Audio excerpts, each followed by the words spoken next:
The hearing will come to order.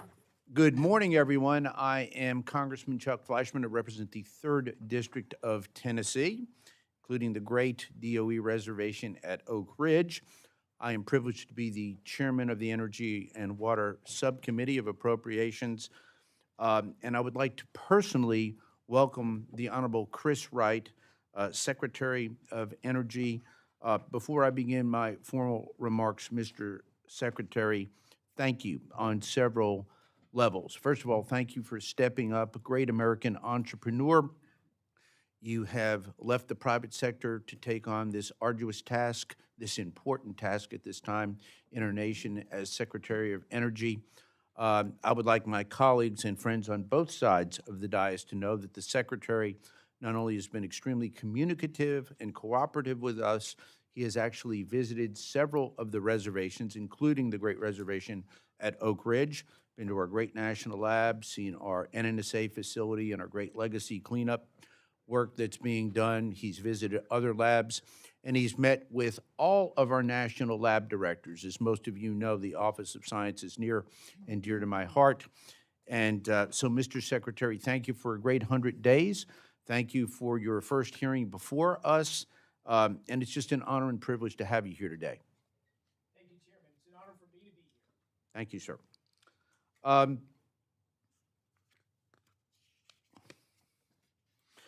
Mr. Secretary, you have had a busy 100 days from ending the reckless pause on LNG exports on day one to reversing extreme energy efficiency standards that would significantly increase prices for American consumers, to restarting decommissioned nuclear power plants.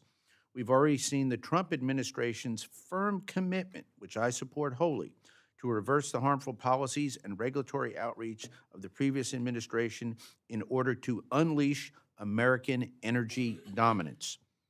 The Department of Energy plays a critical role in ensuring America's security and prosperity, and I strongly support many of the department's programs and activities.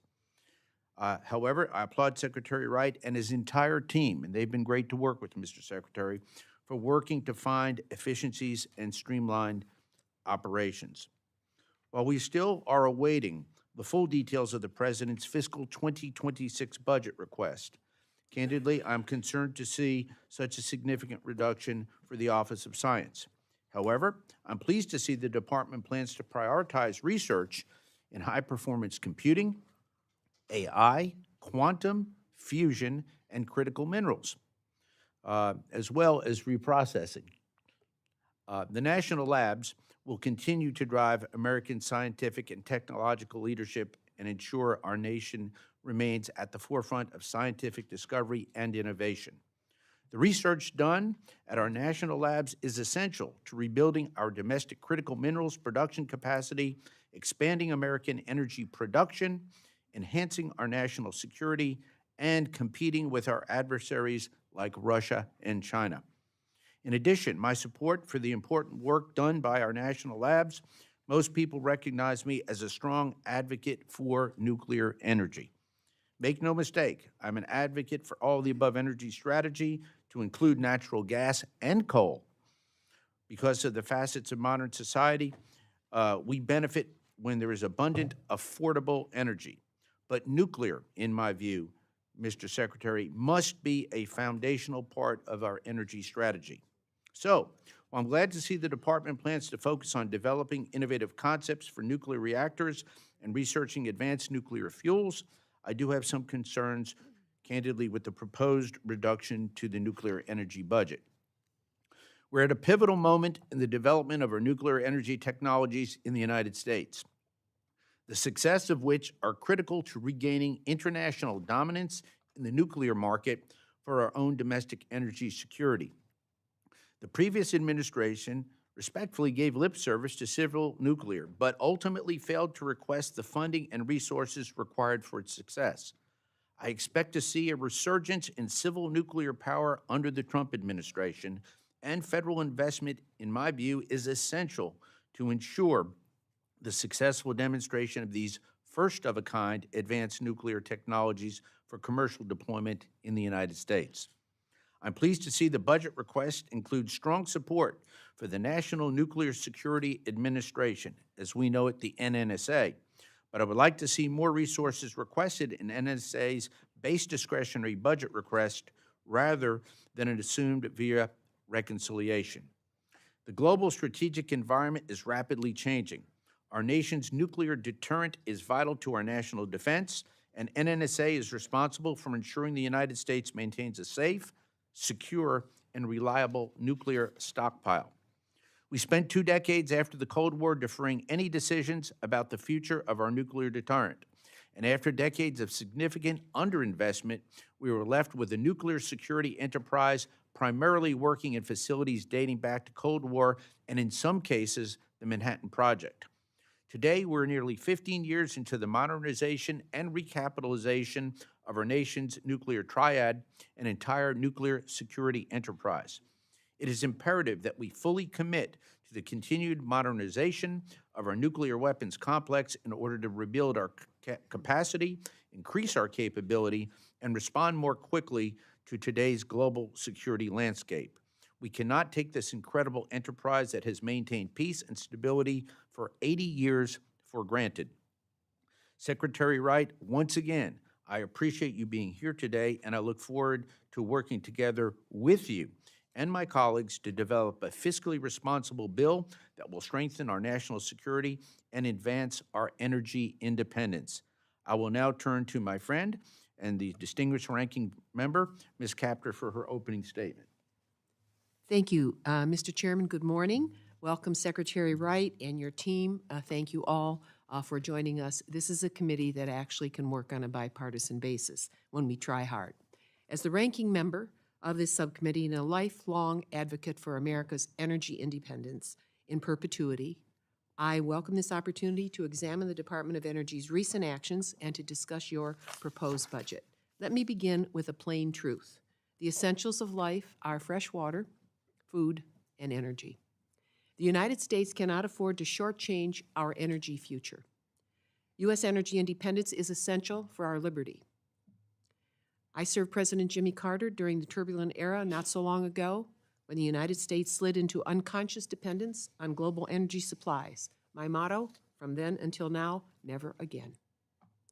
The Department of Energy is the engine room of our nation's energy security. It drives innovation. It serves as a critical steward of our nuclear security enterprise and our environmental obligations. We haven't always done well there. It powers our economy. It protects our grid.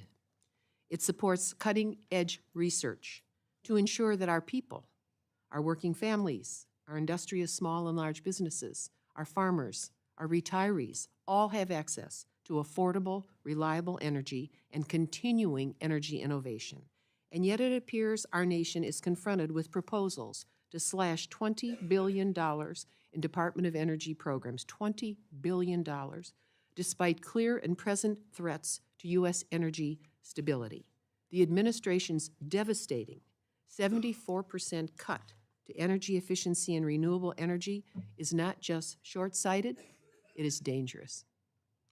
Since January, the Department of Energy has suspended critical energy programs, canceled executed awards, and contracts authorized by this Congress, severely reduced staffing, including removal of the Inspector General who tries to go after the crooks, and changed contracting policies. The resulting confusion has disrupted communities, businesses, and project developers across our country. This chaotic approach to this critical sector of a strong America and our national security impacts every family, business, and community. Already, our people are feeling directly how the pinch feels when rising energy costs impact every family and business. Let me be crystal clear. Weakening U.S. energy progress at DOE is a direct threat to America's energy security and gives our enemies relief. Weakness in advancing America's energy intelligence leaves us open and exposed to foreign influence. Radical cutbacks weaken our domestic supply chains and delay the very innovations that would shield our economy from global price shocks. and hasten enemy targeting. I am shocked by the damage the administration's proposals are causing already and will continue to cause. Energy is essential to our way of life and economic growth of all of our communities. Take oil. You know that well. The United States is producing more oil than ever before. Record high production levels, something that in theory should be bringing gasoline prices way down, not bobbing back and forth. But the reality is, American families have not been seeing sustained record low gas prices. Why? Because we are still tethered to a volatile global energy market dominated by cartels and petroleum dictators.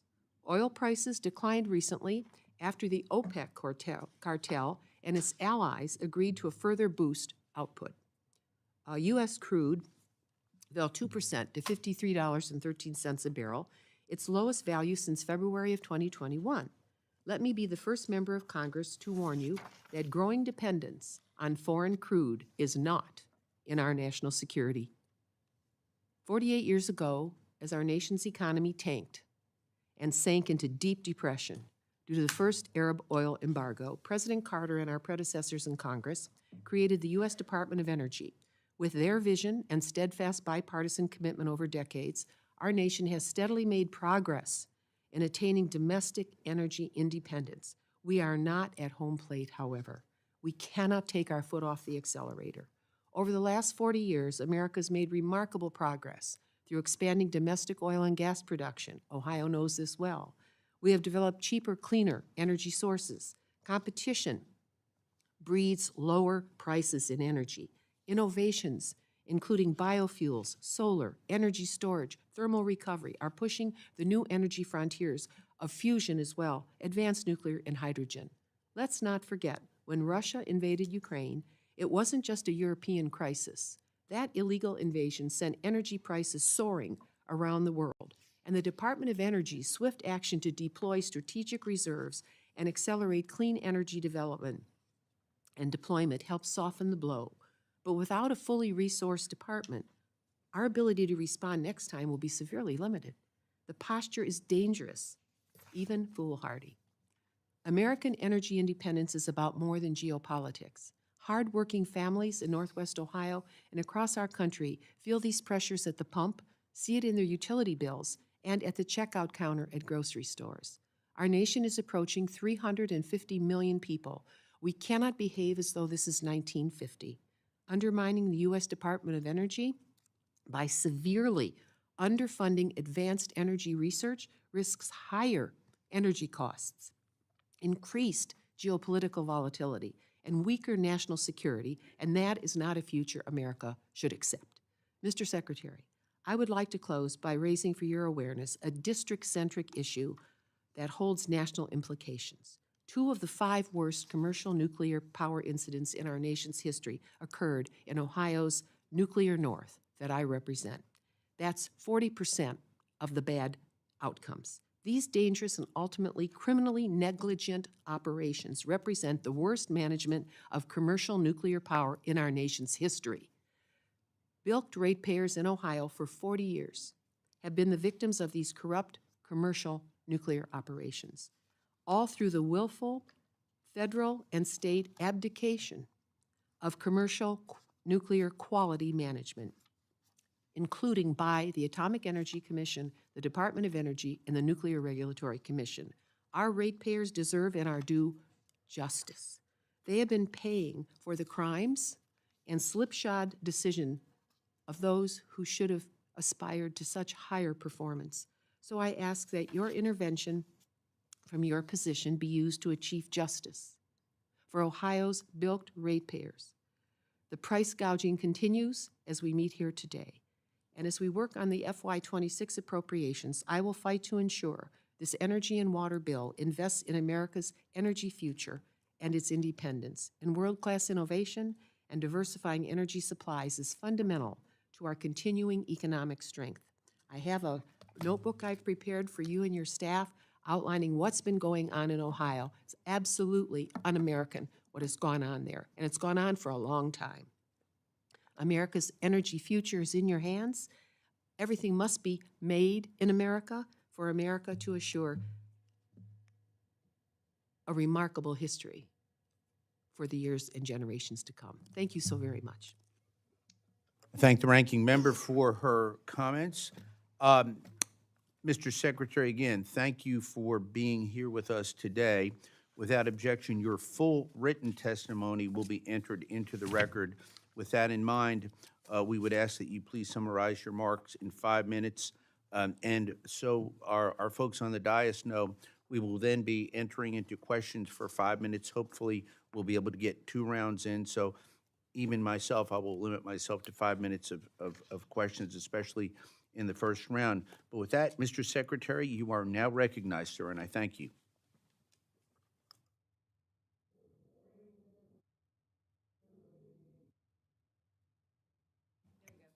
Oops. My first mistake already. I'm starting strong. Chairman Fleshman, Ranking Member Capter, and members of the committee, it is an honor to appear before you and this committee today to discuss the President's fiscal year 2026 budget request for the Department of Energy. I'm especially honored to be at my first hearing before you as U.S. Secretary of Energy. I want to commend this committee for its longstanding commitment to energy policy and its mission of the Department of Energy. Energy is the backbone of civilization. It is the essential catalyst of human progress, enabling everything that we do. From lights in our home, the process heat in our factories, and the innovation in our national laboratories. I've dedicated my life to increasing access to energy, and I'm thrilled to carry my work forward at the Department of Energy at this pivotal moment in our history. My priorities for the department are clear: to unleash a golden era of American energy dominance, strengthen our national security, and lead the world in innovation. A reliable and abundant energy supply is the foundation of a strong and prosperous nation. It drives our economy, safeguards our freedoms, and fuels breakthroughs that improve our lives. When America leads in energy, we lead in prosperity, security, and human flourishing. Achieving this vision means fully leveraging the resources that have powered our country for generations. The United States is blessed with the abundance of coal, oil, and natural gas, and the Trump administration is committed to using them to provide affordable, reliable, and secure energy for the American people. America has a historic opportunity to secure our energy systems, deliver leadership in scientific and technological innovation, maintain and strengthen our weapons stockpiles, and meet Cold War legacy waste commitments. The Department of Energy will advance these critical missions while cutting red tape, increasing efficiency, unleashing innovation, and ensuring we are better stewards of taxpayer dollars. The President's fiscal year 2026 budget will ensure taxpayer resources are allocated appropriately and cost-effectively. This budget will return DOE to its core mission of advancing energy innovation and global competitiveness through research and development. We will invest DOE's resources in sources and technologies that support affordable, reliable, and secure energy and provide a return on investment for the American taxpayers. Just last week, the Trump administration celebrated its 100th day in office, and the Department of Energy has been hard at work to deliver on these goals of unleashing energy expansion while improving operational efficiency. I'm proud to report that we have officially ended the previous administration's reckless pause on LNG export permits and returned DOE to regular order for reviewing and approving new permits. Since January, the department has approved applications for projects that will export more than 9.5 billion cubic feet of LNG per day, adding nearly as much incremental capacity as the world's leading LNG exporting countries. We are advancing President Trump's pledge to lower the cost of living and expand consumer choice for all Americans by right-sizing DOE's regulatory approach to home efficiency standards. This ensures that the American people can choose which appliances work best for their homes and budgets. While we actively work to strengthen America's role as the world's leader in oil and natural gas production and lower costs for all Americans, we are also taking steps to accelerate innovation in the commercial nuclear development. America must lead the commercialization of affordable and abundant nuclear energy. DOE is working to advance the rapid deployment and export of next-generation nuclear technology, including small modular reactors. Small modular reactors will provide reliable power for our nation's growing energy demands, with the added benefits of flexible deployment due to their compact size and modular design. The responsible stewardship and modernization of the nation's nuclear weapons system is paramount for the Department of Energy and this administration. DOE is focused on addressing critical upgrades for the U.S. nuclear stockpile and maintaining our engine powerhouses for submarines and aircraft carriers. Both tasks will become even more crucial in the next few years. We also need to unleash American energy innovation, and the national labs are the engine that drives research and development to further this aim. When it comes to our national labs, we are capable of doing more with less. We can both increase efficiency and drive innovation. We will prioritize research that supports true technological breakthroughs, such as nuclear fusion, high-performance computing, quantum computing, and AI, which will maintain America's global competitiveness. AI is the Manhattan Project of our time. AI will define the future of the world, and it is essential that the U.S. leads in the development of this technology. DOE has a significant role to play in driving AI innovation for scientific discovery, energy innovation, and national security. Our agency has the world-class high-performance computing capabilities that enable fast and efficient AI research and development, including 4 of the world's top 10 supercomputers. We need all energy sources to power the global AI race and meet growing energy demand, while also ensuring the security of the grid. America doesn't back down from big challenges or big builds. If we want abundant, affordable, and secure energy, we must invest in the transmission, generation, and innovation that get us there. We are working to accelerate projects through permitting reform. We need to break ground faster with streamlined permitting, standardized designs, and public-private partnerships to build at the speed of national need. DOE will work to replenish the Strategic Petroleum Reserve. The SPR is a national asset that protects our security in times of crisis. The last administration's politically motivated depletion of 180 million barrels has significantly degraded SPR infrastructure, brought storage levels to historic lows, and weakened America's ability to respond to new geopolitical oil market shocks. As Secretary of Energy, I am honored by the responsibility to help meet the American people's growing energy needs and lead the world in energy development. Thank you for the opportunity to testify before this committee. Mr. Secretary, thank you for your opening statement, sir. At this time, I'm going to begin with questions, including my own, and I thank you again. My first question, Mr. Secretary, is going to be dealing with high-assay, low-enriched uranium, as we know as HALEU. Mr. Secretary, there's an urgent need in our country for commercially available HALEU to enable U.S. leadership in the deployment of advanced reactor technologies. Congress has provided the Department with substantial resources to increase domestic production of HALEU. In the fiscal 24 bill, I was able to work to secure $2.7 billion for fiscal 24 to support these efforts. However, the Department has been slow-moving in taking meaningful action to accelerate the availability of new and diverse domestic uranium enrichment capacity. I'm so pleased that this administration has taken steps to increase the availability of HALEU, including allocating HALEU material from DOE sources to address the near-term fuel needs of our nuclear developers, and I thank you for that. What steps is the Department taking to accelerate the development of commercially competitive HALEU capacity in the United States, sir? Mr. Chairman, and the whole committee, thank you for your efforts to allocate over $2 billion for this critical issue for our country.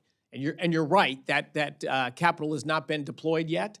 And since I've been on this job about 100 days, We are looking at that in detail of what's the greatest bang for the buck. How do we deploy that money to reestablish enrichment capabilities in the United States owned by American companies, and not just for low-enriched uranium, but for HALEU, for next generation. And as you know, we've already allocated amounts of HALEU that are in DOE stockpiles to 5 companies that have new next-generation reactors that are coming out to help those reactors get into testing and get into commercial production. We are evaluating, we've put out a request for interest to companies for producing low-enriched uranium in the United States. We've not got back proposals yet, but we will evaluate those carefully. And soon we will send out a solicitation for HALEU as well, looking to deploy the money you have allocated. As you know as well as I do, a little less than a third of current enriched uranium powering the United States nuclear reactors actually comes by American companies produced in America.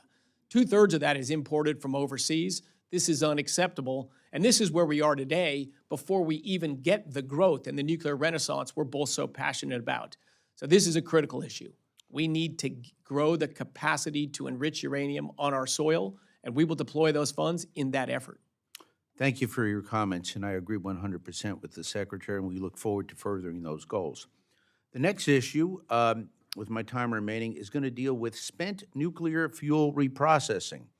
Mr. Secretary, there's over 91,000 metric tons of spent nuclear fuel stored at nuclear plant sites around the United States.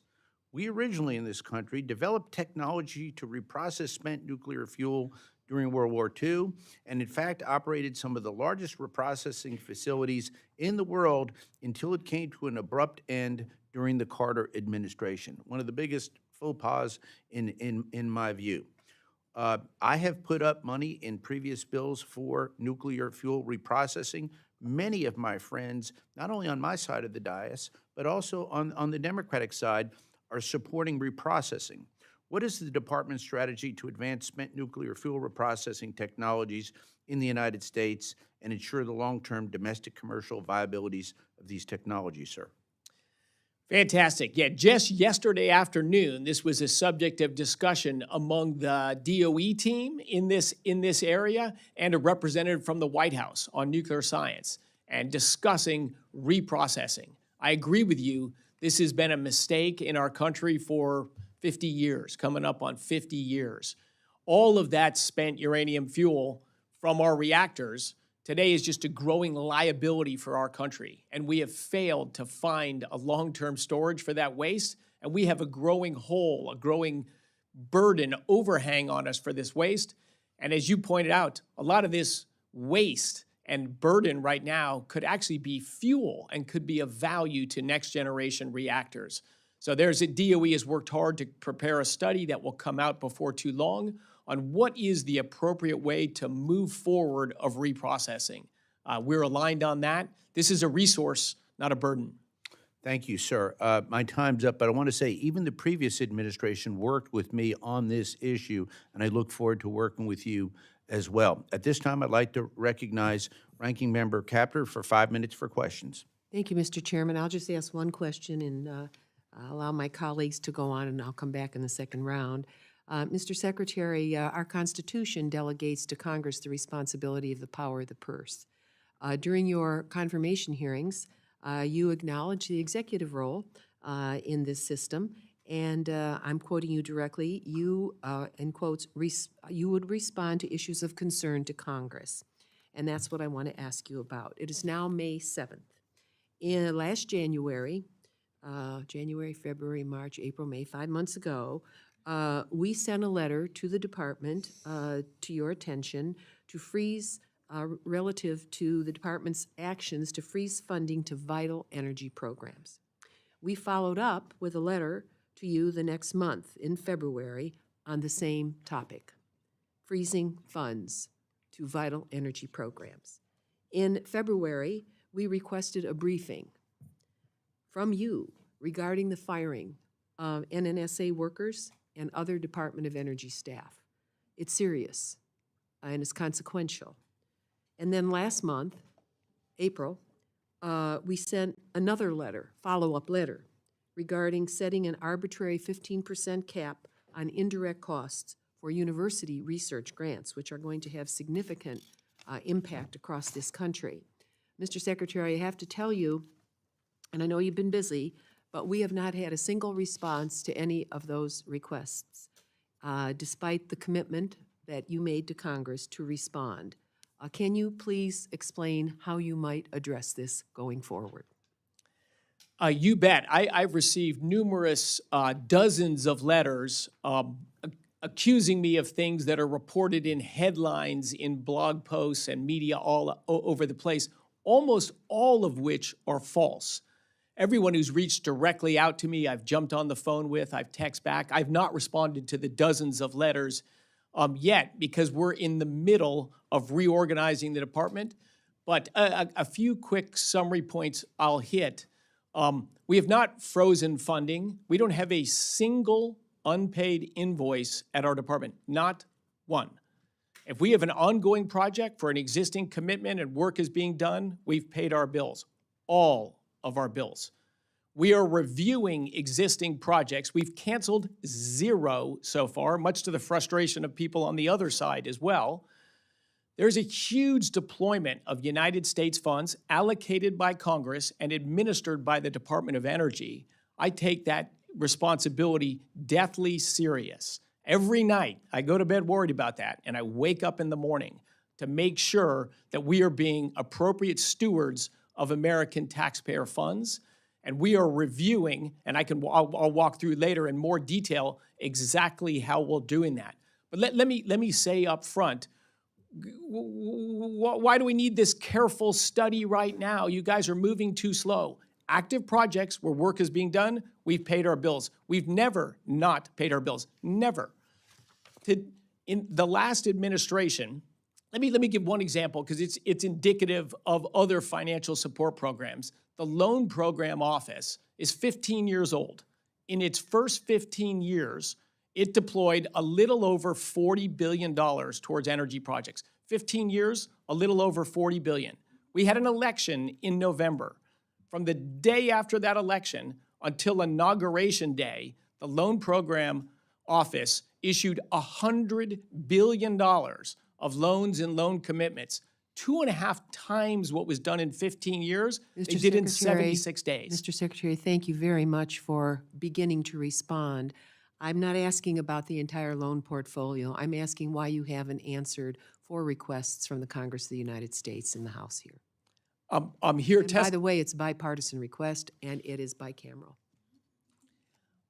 I could not do the work I'm doing and responded to the dozens of letters I've got. I've had several phone calls. I'm happy to jump on the phone with you at any time. And it's hard to respond to requests where the premise of the questions and the premise of the accusations are simply false. Well, sir, do you have a congressional staff hired yet? I do. I have. It's lean and mean, but it's actually a tremendous staff. Well, we have not, since January, gotten a response to our letters to you.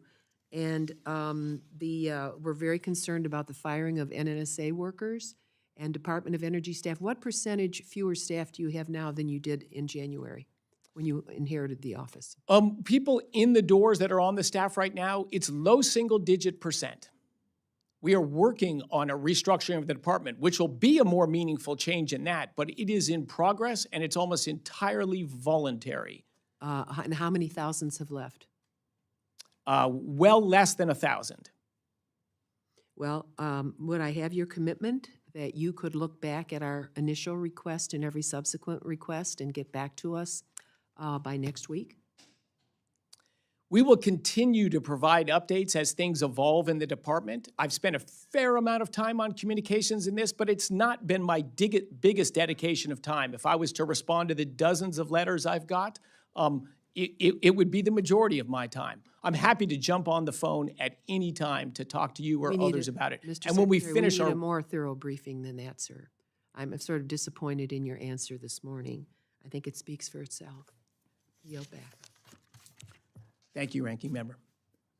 At this time, I'd like to recognize my friend, the distinguished former chairman of this subcommittee, the current chairman of the Interior Subcommittee, representing the great DOE reservation in Idaho, my dear friend Mike Simpson. Thank you, Chairman. Congratulations, Secretary. This is the first time I've had a chance to congratulate you on your nomination and, frankly, on your confirmation through the body across the rotunda. But we're glad to have you here and glad that you've taken the time both to brief us and your time from being a successful businessman to join the government in addressing these issues. I've appreciated that several times since you've taken over as secretary, you've referred to the National Lab Complex as a crown jewel of our nation. I wholeheartedly agree with you.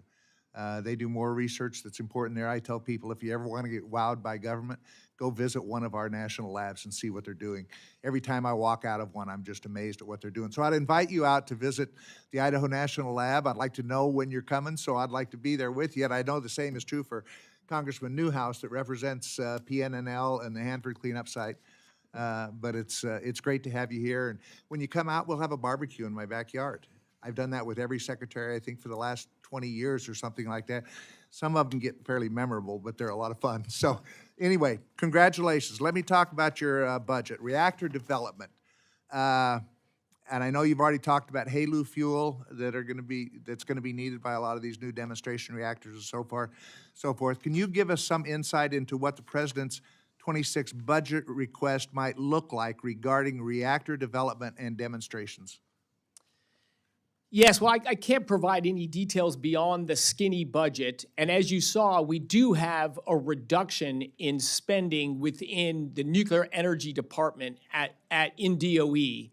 But it in no way indicates a lack of focus or a lack of desire, or even a reduction in desire for nuclear energy. As a career entrepreneur, to really make nuclear energy work, the biggest thing we need by far is private capital, investment capital. And I have spent a fair amount of time in my first 100 days meeting with not just nuclear plant developers, both the big plants and the small modular reactors, of course, folks from Idaho National Labs, but also the hyperscalers, the ultimate customers and end users of nuclear. Our goal is to bring in tens of billions of dollars during this administration in private capital to get reactors built, and I'm highly confident we will achieve that goal.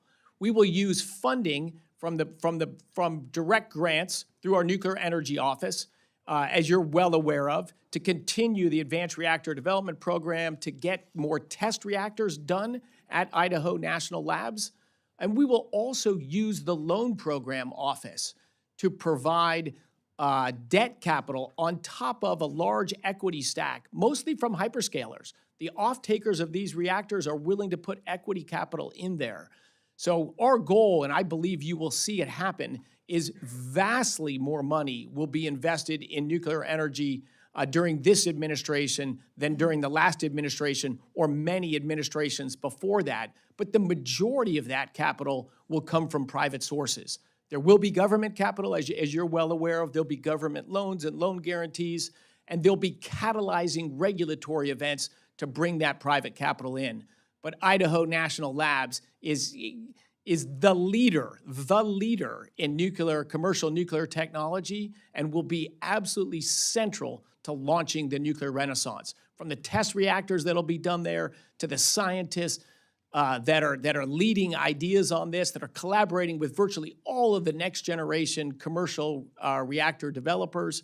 It is a gem. I'm excited to go out there. I'm signing up for the barbecue. All right. And I made a pledge, I should say as well, I made a pledge right on the day I walked into the office at the DOE that I would visit all 17 of the national labs in my first year in office. They are indeed the gems of our country's scientific research. I'm passionate about science my whole life. I visited several of them already.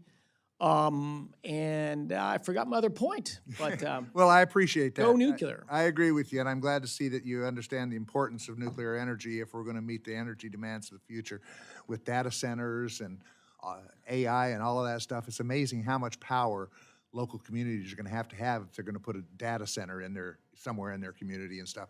In fact, nuclear power is what's going to solve that problem, I think. Let me ask you one other question, or at least bring up the issue. The cleanup projects that we're doing in the site. I noticed they're over in the skinny budget. They're the funding is down overall. We keep Hanford the same. I fully understand that and agree with that. That is a problem that we've got to solve, and it's going to take a long time to fix it. Has there been an analysis done, and to pay for that and to keep that at the same level, we've lowered the cleanup costs or budget in the other sites.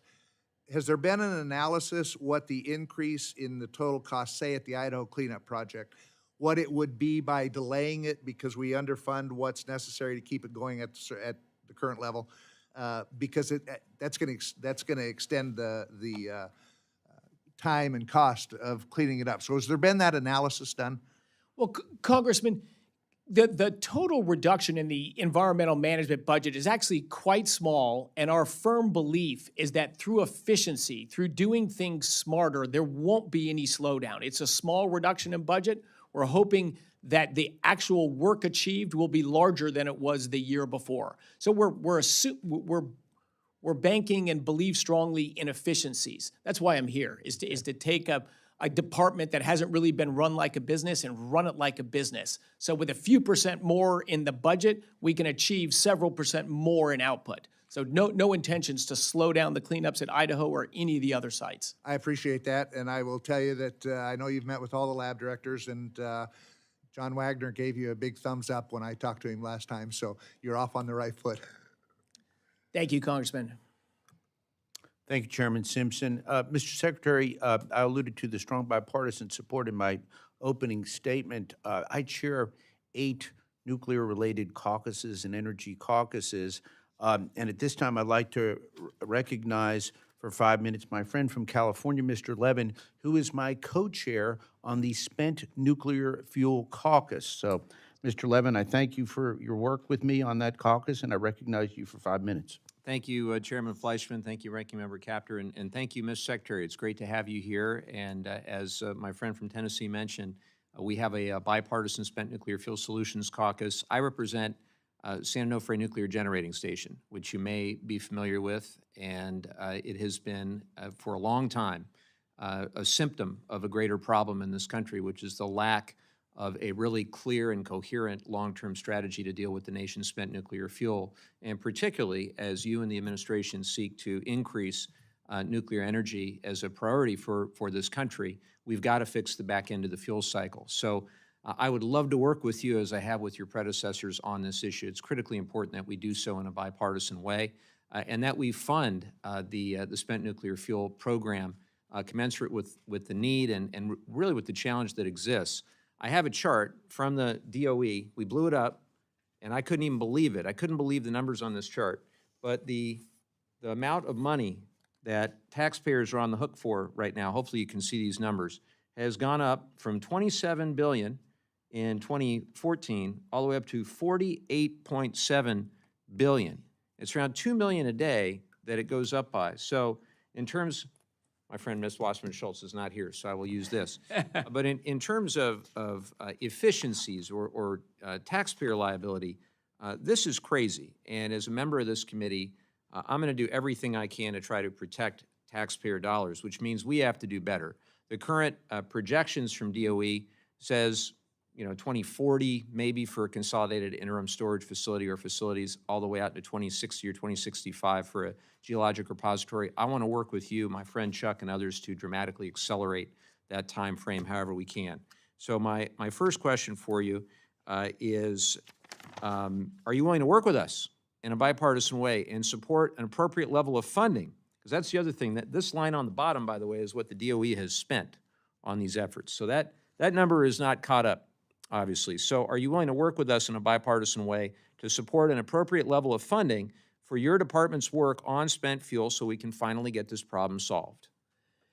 Absolutely, Congressman Levin. And you laid out a problem quite nicely. We share a desire to see nuclear power thrive and grow, yet we've had a spent fuel problem as long as both you and I have been alive. We're over 25 years late in our commitment as a government to start taking the fuel away. I definitely want to work with you and all others. Certainly Ranking Member Capter as well is passionate in knowledge about nuclear, and she's got a lot of experience and knowledge I don't have. We need to work together on this issue. The broader issue I arrive with is that we've tried one direction. We're going to pick a location and then we're going to just do it. That hasn't worked for many decades. My desire is to do this in reverse. If you tell someone it's going to be here, you're imposing it on people, their gut reaction is, no, you're not. No, you're not. We want to try the opposite approach. We want an opt-in approach. Who would like to host a site for nuclear waste disposal, may have reprocessing business there, it may have other nuclear business associated with it? I've floated that idea around. There's all sorts of states that want to be the nuclear state that want to do something like that. I think we've got to change the paradigm and invite people to partner with us to their economic benefit at their choice. My suspicion is we will get many hands raised in the air and many proposals, and my hope is that working together with you and others, that we can move something that's just been stagnant for our lifetimes into motion. But I am all ears for ideas and partnership and collaboration. So this is music to my ears because we've been working with DOE now for my 6 years on a consent-based approach, a collaborative, more collaborative approach. We've funded now in this subcommittee quite a bit of money over the last number of years, but it's a drop in the bucket compared to what this taxpayer liability really is. So I'm really encouraged by that. And I'd ask whether you'd be willing to report back to us with a integrated management plan for spent nuclear fuel that's long overdue at the DOE, that is based in collaboration, informed by lessons learned from past experiences, and incorporates also best international practices. Can we work with you on all this? Absolutely. That's one of the things our nuclear team is working on right now. Great. Right now.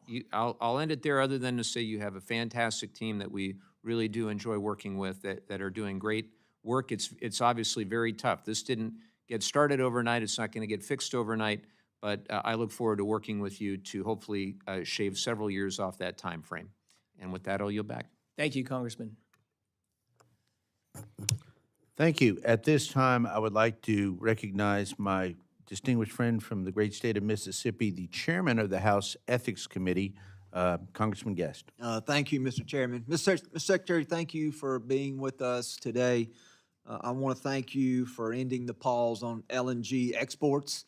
I want to thank you for your commitment to replenish our strategic petroleum reserve. And I also want to thank you for setting an agency goal that you list as unleashing American energy dominance while strengthening our national security. I noticed in your testimony on page 3, you talk about the importance of AI, artificial intelligence. You referred to it as the next Manhattan Project. I've also heard it referred to as the next space race. You list there that we need all energy sources to power the global AI race and meet growing data center energy demands, including nuclear, gas, geothermal, coal, while also ensuring the security of the grid. And so I would ask if you would just take a brief moment to talk to the committee about how the department is planning to meet the growing energy needs, not only of data centers, which are extremely important, but also we know advanced manufacturing as we bring more advanced manufacturing online. The energy needs of transportation now as we see more vehicles being electrified. So can you just tell us briefly your goal as to how you would like to see the Department of Energy move forward to make sure that we have the energy necessary to compete in this AI race? Fantastic. Love the question and love the premise of how critical AI is. And I've called it the Next Manhattan Project for a reason. I'm sure you're aware.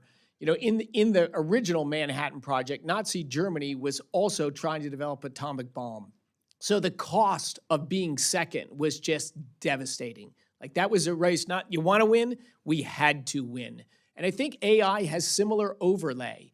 You know, we see the great commercial and personal lifestyle uses of AI already, but its uses will be dramatically impactful to basic science, and maybe I'll get to that later, but also to national defense. If we are lagging, if we're behind China in AI, our sovereignty, our national defense is at risk. I think it is not an option for us to get second in AI. And I think in the last administration, where we saw very little growth in America's energy production capacity, we were on a road where we were not going to lead in AI. So as I think you and I both believe, we need to lean in, and if we're going to win AI, it is an energy-intensive manufacturing industry. We have to enable the growth, dramatic growth of American energy production if we are to lead in AI. Fortunately, we have the resources, we have the businesses, and we have the technologies here to invest in those energy things. The main thing I view the department and the government as a whole is to get out of the way and to enable private businesses and enterprises to bring the hundreds of billions of dollars of capital investment that'll be needed to lead in AI. You mentioned LNG exports and natural gas. Today, natural gas is by far the U.S.'s largest source of electricity. It's fast to stand up. We got a lot of capacity rooms to grow there. We want to remove barriers to growing that. Nuclear, I think, has a huge runway. It's not grown in the United States for decades, but it could and it should. That is another reliable, affordable, dispatchable energy source, very well suited for AI. Coal. Look, coal is the largest source of electricity in the United States for decades and on the globe for 100 years. And we've been dramatically shrinking our coal capacity when we want to grow our electricity generating capacity. That just makes no sense. And Mr. Secretary, I agree with you. This is a race we can't afford to lose. You mentioned nuclear as being a key component. We've heard a lot about SMRs, small modular reactors, but also want to talk more about large-scale nuclear reactors. In my home state of Mississippi, we have the Grand Gulf Nuclear Power Facility, which is the most powerful single-unit nuclear power plant in the United States. It is also one of the most efficient and most reliable. The facility there that has operated that nuclear power facility has an existing early site permit that expires in 2027. So that permit, which existed for 20 years, will soon expire. They have indicated to me that they would like to renew that permit, but have also talked about it being cost prohibitive, that it is projected to cost tens of millions of dollars just to renew a permit where there has been very little done. And so in my last few seconds here, can you talk about how important it is to cut red tape and to streamline the permitting process for projects such as that?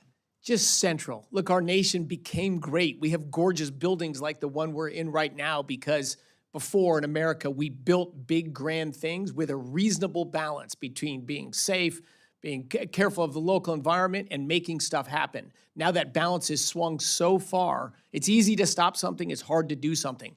I am all in on trying to change that. You've got a great nuclear power plant with a fantastic operating record. It should be a quick audit of how it's working, what it's doing, and it should be easier and much cheaper to extend that permit and keep the plant operating. I am fully aligned with that objective. And thank you for raising it publicly. Thank you, Mr. Secretary, and Mr. Chairman, I yield back. And I thank the chairman for his questions. This time, I'd like to recognize my friend from Indiana, Mr. Mervin, for 5 minutes. Thank you, Mr. Chairman. Mr. Secretary, I thank you for joining us today. My district is in Northwest Indiana. I'm home to BP Amoco, one of the largest oil refineries east of the Mississippi River, also one of the top steel-producing regions in the nation.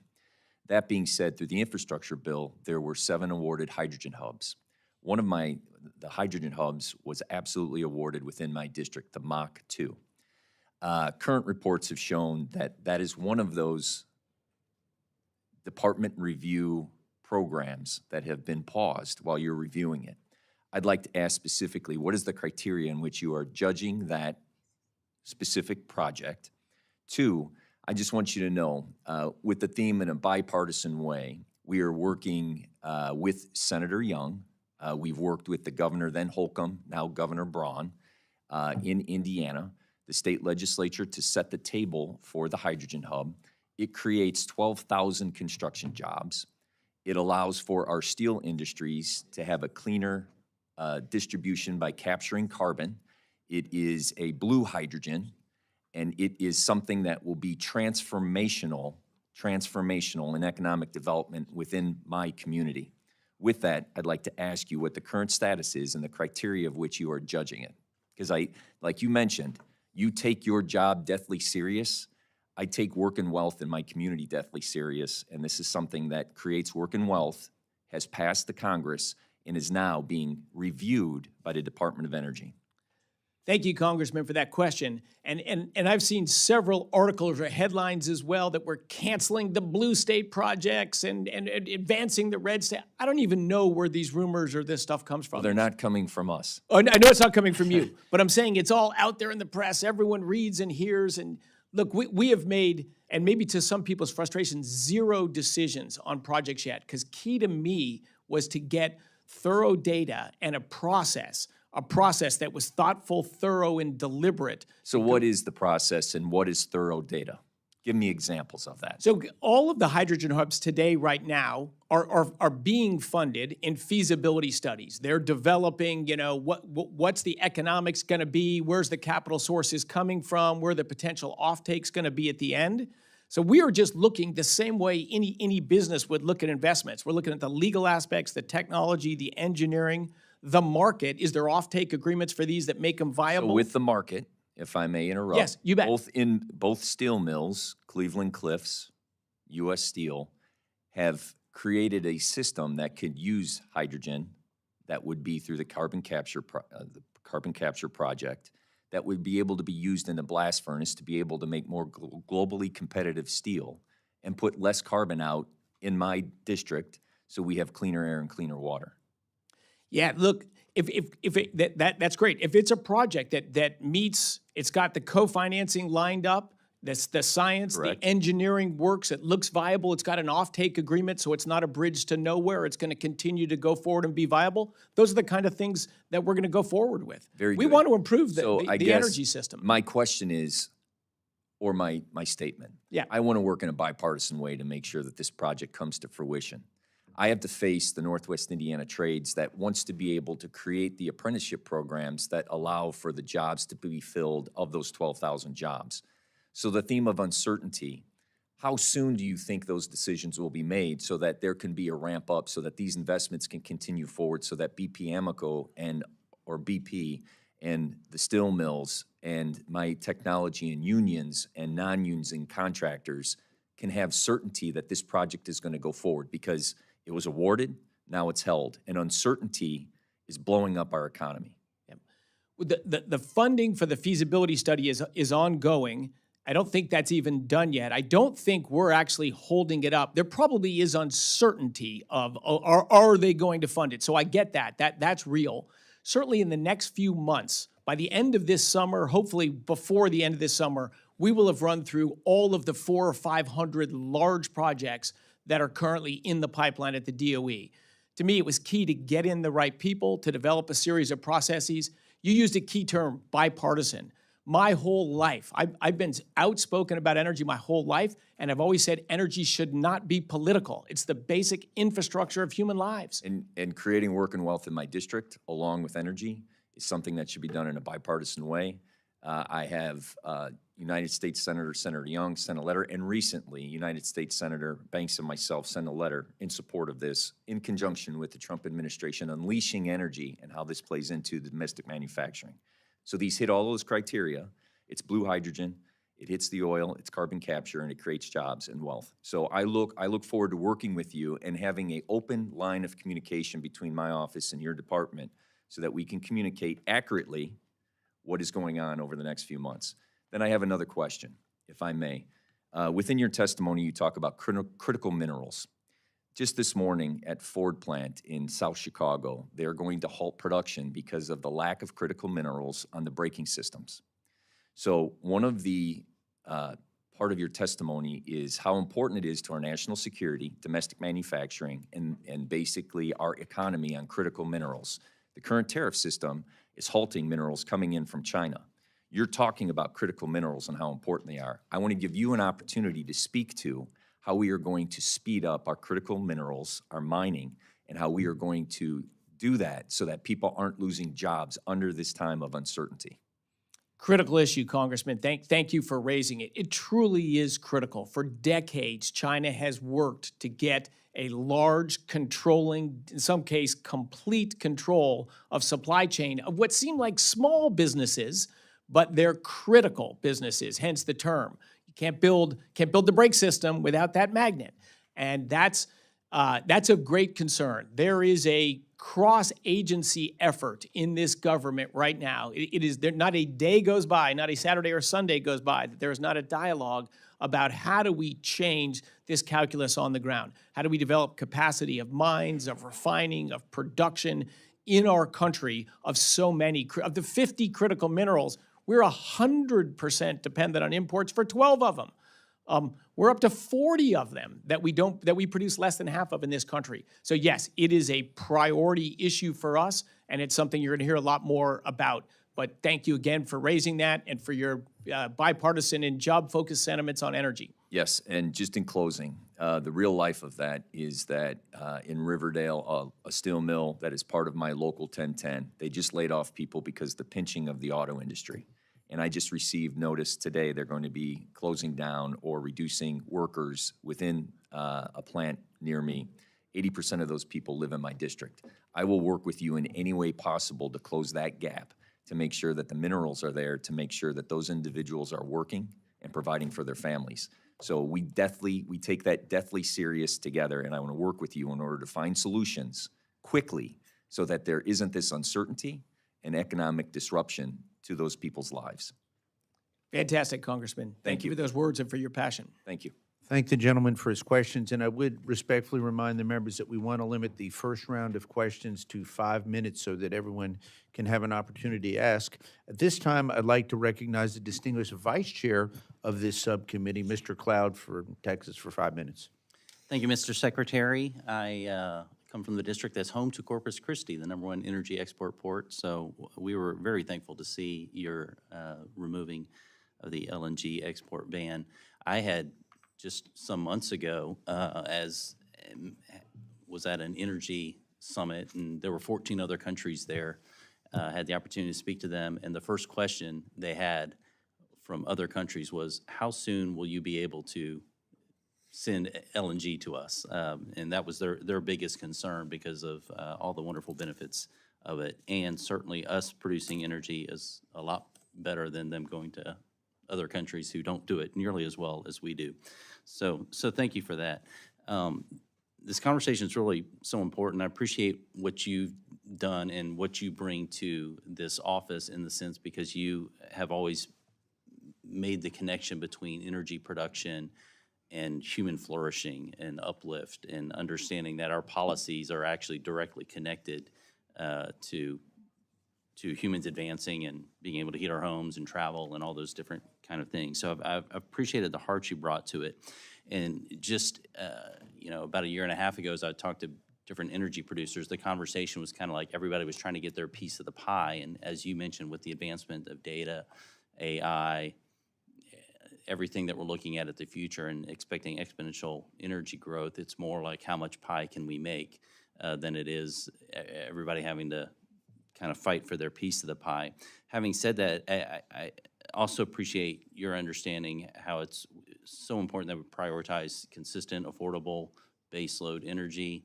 We've had a lot of investment in intermittent energy sources that isn't returning a good necessary ROI to the American taxpayer or to the industry, for that matter. And some of our investments have had the effect of distorting the economy in a way that's not very helpful or natural. As we're competing with China, one of the biggest concerns that I have is just the speed it takes to get things done in our country. And I'm wondering if you could speak to that, what you could do in your agency to help with permitting processes and those kind of things, what you need help from us in Congress, any advice you would have on what we need to do to work with the NRC or other regulatory agencies to speed up the permitting process. We used to be known in America as people who can get things done and do it pretty effectively, quickly, and now that seems to not be the case. We need to return that. So how do we go about that?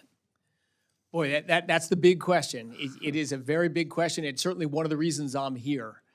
I just came from abroad. I was in Central Europe last week, and I traveled in the Middle East a week or two before that. And everyone wants to invest in America, right? Because you got rule of law and you can do business in America. And there is a growing concern that We can't get permits. We're ready to bring a lot of money, and obviously everybody wants us to build a data center or a power plant or whatever it is their investment's going to, but it's taken us forever to get a permit. This is making our society more stagnant. It's pushing manufacturing and things overseas. It's chilling investment in our country, which means less jobs are created in our country, less pressure to push wages up that we all want to see. So it is absolutely critical. I can tell you a few things we did at the Department of Energy. For example, in the national labs, think of OSHA, right? We have a very robust, maybe overly robust, health regulatory agency that all businesses comply with, including my former businesses when I was in a different life. At the Department of Energy, you have to comply with all that, and then another layer. Another layer that's mostly duplicative and slightly different in some areas. You can't even get most of the people to bid on building something because they're not going to go through that extra hoop. It cost the Department of Energy to build like a laboratory building where scientists are working on computers 60% more than it would cost a business across the street to build the same thing. So the government, of course, is just, and so I convened all the national lab directors within 2 weeks of my arrival in the doors to tell us, how can I help you? How can we make things more efficiently? Now, that's just in the labs. But they gave me a bunch of lists, and we are rapidly implementing them so we can build stuff quicker and faster and remove some of this red tape. But for commercial businesses, they have a ton as well. The National Energy Dominance Council was really created to get all of the agencies, EPA, Interior, Energy, Commerce, Treasury, together of what we basically do is we listen to businesses everywhere. Why can't you invest in that? Or what's slowing you down? And we are trying to knock things over that we can that are regulatory. But I think some kind of congressional permitting reform is necessary as well. Part of our team is working with people in Congress. What's the bipartisan way to get bills that just put timelines on certain things? NEPA's to protect our environment. Everybody wants clean air and clean water, but if a NEPA thing makes something last 6 or 7 years to get approved, most things just simply won't get built. It just means nothing happens. Yeah. So thank you for expressing that sentiment. I think it's a huge problem in our country. How can we advance if we can't build anything? Yeah, thank you for that. One thing I did want to, because this seemed like a headline to me, and we kind of skated through it, but the Biden administration in their last few days in office sent out $100 billion as opposed to 40. Could you speak to that? I mean, that seems almost criminal. Are those employees still employed with the DOE? I mean, that just seems work. I'm also on the Oversight Committee, so I'm, have a natural penchant for looking into stuff like this. But could you speak to what really happened there? It's extremely concerning. And so to balance the moving things forward, projects forward, but to understand how did this happen? What was in it? I could go on. There are clauses in loan agreements that are in all previous loan agreements that somehow weren't in the loan agreements rushed out at the end. So this is a longer topic, but extremely concerning. A little over $40 billion of commitments and loans out of the loan program office in 15 years, and then nearly $100 billion in 76 days. I think we should all be concerned about that. And that's one of the reasons I'm trying to assemble a doesn't top-notch pass team the and test. be very careful that we do things in a responsible way. Thank you. Thank you. At this time, Mr. Secretary, I would like to recognize the ranking member of the full Appropriations Committee, Rosa DeLauro from Connecticut. Ranking member. Thank you very, very much, Mr. Chairman and Ranking Member Capter, and welcome to you, Mr. Secretary. Delighted. I apologize to my colleagues for interloping, but there are 5 hearings I'm trying to get to today. So I know this is the second. So let me just talk about the budget for 2026. Which makes strategic investments that lower energy costs for American families, promote American energy independence, support a robust and modern manufacturing sector. I want to know more about the funding that's already been appropriated in law. The fiscal year 2025 continuing resolution required the Department of Energy to submit a spend plan for the department at a level of detail provided for in the previous year's explanatory statement within 45 days of the enacted legislation. The department has not met this deadline and did not submit to the committee a spend plan. We were supposed to get spend plans by the end of April, at the level of detail as required by law in the continuing resolution. It shouldn't be a difficult exercise, since it's the fiscal year 2024 energy and water bill included the Department of Energy funding tables into law. It dictates all the programs, project activity levels for DOE, except for the 3 accounts exempted by the continuing resolution, so that we have the blueprint. Because by law, for 2025, we are under the year-long CR reflecting the 2024 budget as enacted. So when will the department comply with the requirement of the continuing resolution to submit a spend plan with required level of detail? Will that spend plan follow the law by using all levels incorporated into statute from the fiscal year 2024 energy and water bill? Yes, thank you for being here, Congresswoman DeLauro. And I've spoken to this a little bit beforehand, but I can summarize that as well. When I walked into the department, I mentioned we had a rushed commitment just in the loan program office of $100 billion in the 76 days from Election Day in November to Inauguration Day. So we are funding and paying all of our bills that are current for work done. But do we know whether the projects that we have are going to meet the next hurdle to go on to the next step? We do not know that. Well, let me just say, because I want to ask another question, but the requirement by law under the continuing resolution was to provide the Appropriations Committee with a spend plan as to how you want to, for 2025, spend this money. As I say, it shouldn't be difficult because we're under 2024 and it is all outlined in 2024. So I really want to press you on getting us that spend plan with detail so we know where we're trying to go in 2025 because we haven't settled that budget yet, given a year-long continuing resolution, which was very specific about getting us the material and how you intend to spend the money in 2025. Again, simple. It's 2024. You can carry it over. I've got a fear that we're going to illegally trying to move these funds and move them elsewhere. But the law of the land is the 2024 enacted budget applied to 2025. So I really, we're going to press on getting that. Let me move quickly to another question, if I can.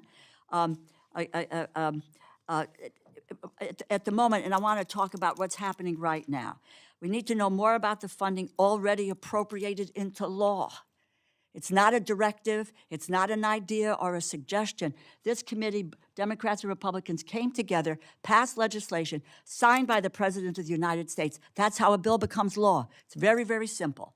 So, but the department refuses to release more than $67 billion in the face of court orders out of the $430 billion in frozen funding across the federal government. Connecticut, $70 million of energy efficiency renewable energy awards have been inexplicably recommended for cancellation, including an award focused on technologies to produce hydrogen energy. We should be at the forefront of new energy technology, not retreating to the sidelines. In addition, your department recommended canceling a $389 million award from the Grid Deployment Office for the Power Up New England project, produce energy costs for New England customers by over $1.5 billion while bringing 4,800 megawatts of offshore wind power online. Now, it appears that some projects previously deemed worthy of funding are being canceled without adequate justification. Some cases, no clear rationale other than administrative convenience. Troubling reports have surfaced suggesting that the review and subsequent cancellations may be, and I say may be, politically motivated, targeting projects in Democratic states and in districts. These actions will raise energy prices for businesses and families and make the U.S. less competitive. These are my two questions, and again, it's yes and no. Can you provide to this committee a list of awards that are being considered or recommended for cancellation? Yeah, you listed a couple that have been recommended for cancellation. That's just simply untrue. We have made. Fine, because we Yeah. can't seem to get the information. That's why I wanted to ask you directly, and I appreciate that. Well, that would be great, but getting that list of considered or recommended for cancellation, and what specific criteria is being used to evaluate awards. We need to know that in this committee, so we can say, yes, you've made a good decision on this, or let's take another look at this. So with that, if you can get us that information as quickly as possible, it would be helpful, and your spend plan. Thank you. Thank you, Mr. You bet. Secretary. Thank you, Congresswoman. Thank you, and I yield back. Thank you so much, Mr. Chairman.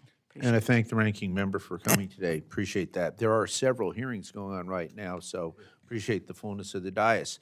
In that regard, Mr. Newhouse, my friend from Washington State, was here earlier.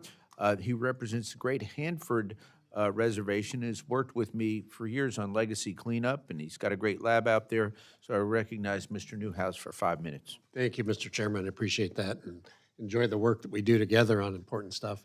Mr. Secretary, welcome to the committee. Appreciate you being here.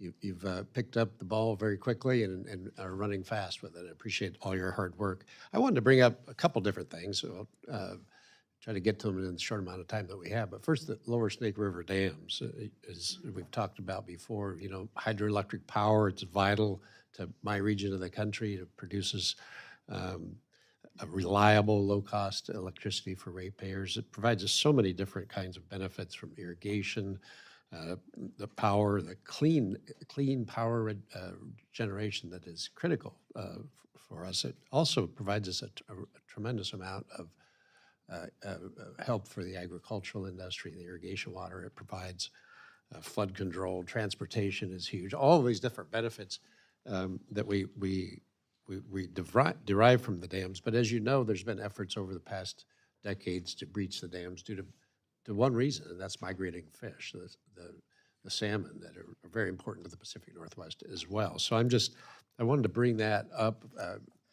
Unfortunately, Mr. Simpson isn't here. We've engaged in a lot of conversations about this, but I just wanted to make sure that hear your commitment to work together with us so we can continue to derive the benefits of the hydroelectric system as well as a strong salmon population. I think we can do both. We've proven that efforts that, if allowed, we've been able to make significant increases in the number of salmon. And your insight, even though this is a congressional decision, your insight, your help on this issue will be tremendously important. And just wanted to ask if there's any plans in place as you're getting up to speed, conversations you might have that we could maybe utilize to get away from the efforts of the federal government, particularly the executive branch recently, of removing such an important asset in the Pacific Northwest. Thank you, Congressman Newhouse. And yes, I share your perspective on that. Hydroelectric dams were, again, large infrastructure projects. When America was bold, we built a number of great dams. They've been critical to the economic prosperity of our country. Very early suppliers of firm, reliable power. What's great about dams is when demand for electricity goes up, you can release more water. When you're in low demand periods, you can release less water. So they provide what I call high value electricity, which means it's there when you need it and you can hold it back when you don't need it. They're very valuable assets.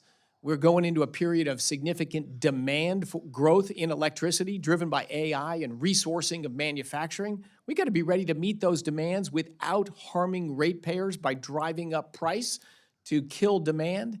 So yes, I am passionately in support of those dams staying in place. They've been tremendous assets for decades. We should not spend money to go backwards to reduce our energy generating capacity, particularly of such high value electricity as that from those dams. So yes, I am fully aligned to work with you, and so is the whole administration. To think first about the American taxpayers and the American citizens that need it. And I was a board member of an environmental group until I was confirmed into this role. So also passionate about fish and the outdoors and animals and clean air and clean water and all that. And as you said, they go together. They are not always in opposition. In fact, they're rarely in opposition. Yeah, absolutely. That's great. I appreciate hearing that. And on that note, we've talked about Hanford. Mr. Simpson talked about that as well. Mr. The chairman did as well. when you come out to visit Hanford, which I know you will as Secretary of Energy, I'd love to be able to include in your trip a visit to one of the hydroelectric dams. Absolutely, absolutely. When I go out to PNNL, I'll also visit Hanford, and I'd love to go visit a dam or two with you as well. Good, good, good. We'll make that happen. Talking about Hanford, a significant effort on the part of DOE in Central Washington, some of the legacy cleanup of our efforts to win World War II and the Cold War, the Manhattan Project, all those things that tremendously important. But we have a problem that we're facing. I do appreciate the comments that you've made in conveying the importance of that, and I'm really anxious to have you out there and visit firsthand so you can see exactly what's going on. The tremendous work that is happening there requires a stable, steady budget in order to make that successful and long-term commitment, which fortunately that has been there, and we want to continue that. I just wanted to ask you about any kind of thoughts that you've been putting into this. Are you planning to ensure, as you look at the adequate resources that are necessary for Hanford as this work continues and ramps up? We're just about close to opening the VIT plant, which is an exciting thing. So just wanted to get your perspective on that. And again, reiterate, looking forward to your, I'm sure will be upcoming visit. Yeah, one of my key picks for my team for assistant secretary was environmental management, good. and I picked a guy who's been a constructor, developer, investor, businessman about building things, and moving dirt and making stuff happen. So I think he will be a great asset to our environmental management team. But yeah, Hanford is key. The funding for that, unlike almost everything else in the department, is flat for that we have proposed in our budget for 2026 versus 2025. I'm very excited to see the direct feed, low activity waste plant come online this year. Yes, I've had multiple meetings with Bechtel about that, and I've continued to express the importance of it, and I've gotten great assurances all the way from the top of the company that top people are on it, and that plant will be operating this year. I'm excited to see that. In fact, I'll probably be out for the ribbon cutting when we get that going.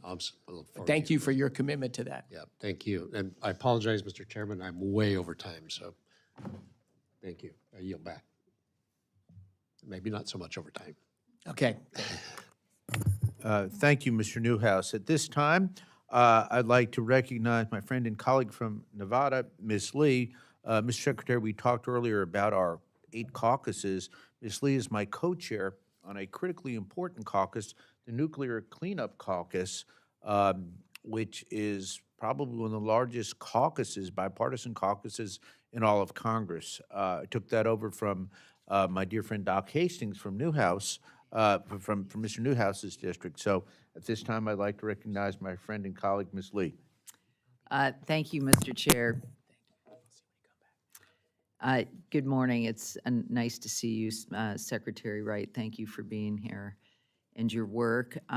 Since coming to Congress, I've worked with everyone, Republicans, Democrats, multiple administrations, to make sure that no federal money goes to the failed Yucca Mountain repository project. So your assessment was music to my ears and Nevadans' ears, who have opposed this for decades.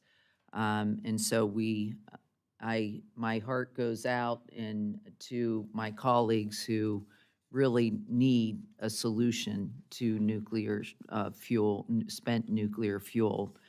And so that's why I am proud to work with the chairman on the Nuclear Cleanup Caucus, because I don't think you should always be a brick wall, that you should come up with an alternative solution. So it was good to hear your assessment on consent-based siting and asking communities to opt in, which I do believe is the best approach to nuclear waste. So I just wanted to confirm and get your commitment that in your final fiscal year 26 budget request, it will reflect your commitment that not one dime for the Department of Energy to license or otherwise force a nuclear waste repository on my home state of Nevada. So I'm prohibited for talking about the details of the budget request that hasn't been released yet. But yeah, I think you heard my strong sentiment that the solution to this problem is to get communities to opt in and not a top-down, force-down. So I think we're aligned on that. And I think we're also aligned, hopefully, that it's not just some people, but it's all of us need a solution for long-term disposal to waste, but that we've got to do it a different way. The ways we've tried in the past decades have simply not worked. Thank you, and I'm happy to continue to work with you and your team on Great. that. I want to pivot to something that I do think it's safe to say that you and I both believe in and is in our country's best interest, and that's more geothermal energy. At your confirmation hearing, you referred to geothermal as an abundant energy resource right below our feet. So the DOE has estimated that thanks to enhanced geothermal systems, the U.S. has the potential to affordably capture enough of our domestic geothermal resources to power the equivalent of more than 65 million homes by 2050. But continued support from the Department of Energy will be essential. Can we expect that, again, I know you're probably limited in identifying, but can we expect in the final budget request that it will reflect the enthusiasm you have expressed, in particular through robust funding of the Geothermal Technologies Office, as well as investments in next-generation geothermal demonstration projects? Yeah, so as you know, I can't speak to any specifics in the final budget request that'll be coming, but yes, I share your belief. What's valuable about geothermal is you get energy when you need it and when you want it, and you can even flex it up and down. So I think it's a tremendous energy resource. I look forward to helping to push it forward. Both that'll be government efforts, but the biggest driver there, like with nuclear, is going to be commercial private money, which has started to flow in that space. And so I want to work not just at the department, but together with commercial players in that space. How can we enable more capital? How can we make permitting simple? How can we help on technology development? But yeah, I am bullish on the future of geothermal, but permitting and a sober government is necessary to make that happen. Well, I have several bills that are bipartisan aimed at streamlining the permitting process, so hope to get your support on those. I think that's important, so I'm very happy to hear that. My state doesn't have much oil or gas to speak of. In fact, more than 20 out of the 22,000 federal oil and gas leases issued in Nevada since 1953, fewer than 100, or less than 0.5% have ever produced any energy. But what we do have, 300 or more sunny days each year. And so I was pleased to see the BLM approve the first utility-scale solar facility on federal land since the start of the Trump administration, which was in Yuma County. Can we interpret this positive news to mean that the DOE under the new administration will also champion solar as part of the all-of-above energy strategy, including maintaining and supporting the department's Solar Energy Technologies Office? Well, my comment on that, I've never been all of the above myself, because there's energy sources that swallow money and don't deliver value. So I'm not for them, but I am for all energy sources that are affordable, reliable, secure, and better our energy system. And I think solar, you see meaningful growth of that in the marketplace with commercial money. It's heavily subsidized, so that's a distortion there. But yeah, solar, I believe, my personal belief, an energy source with a future. And yes, and I think you'll see continued work on solar at the Department of Energy. Great, thank you. And I yield, sorry. Thanks, gentlelady, for her questions. At this time, I would like to recognize the newest member of our subcommittee, Ms. Malloy from Utah. Thank you for 5 minutes. Thank you, sir. Thank you for being here, Mr. Secretary.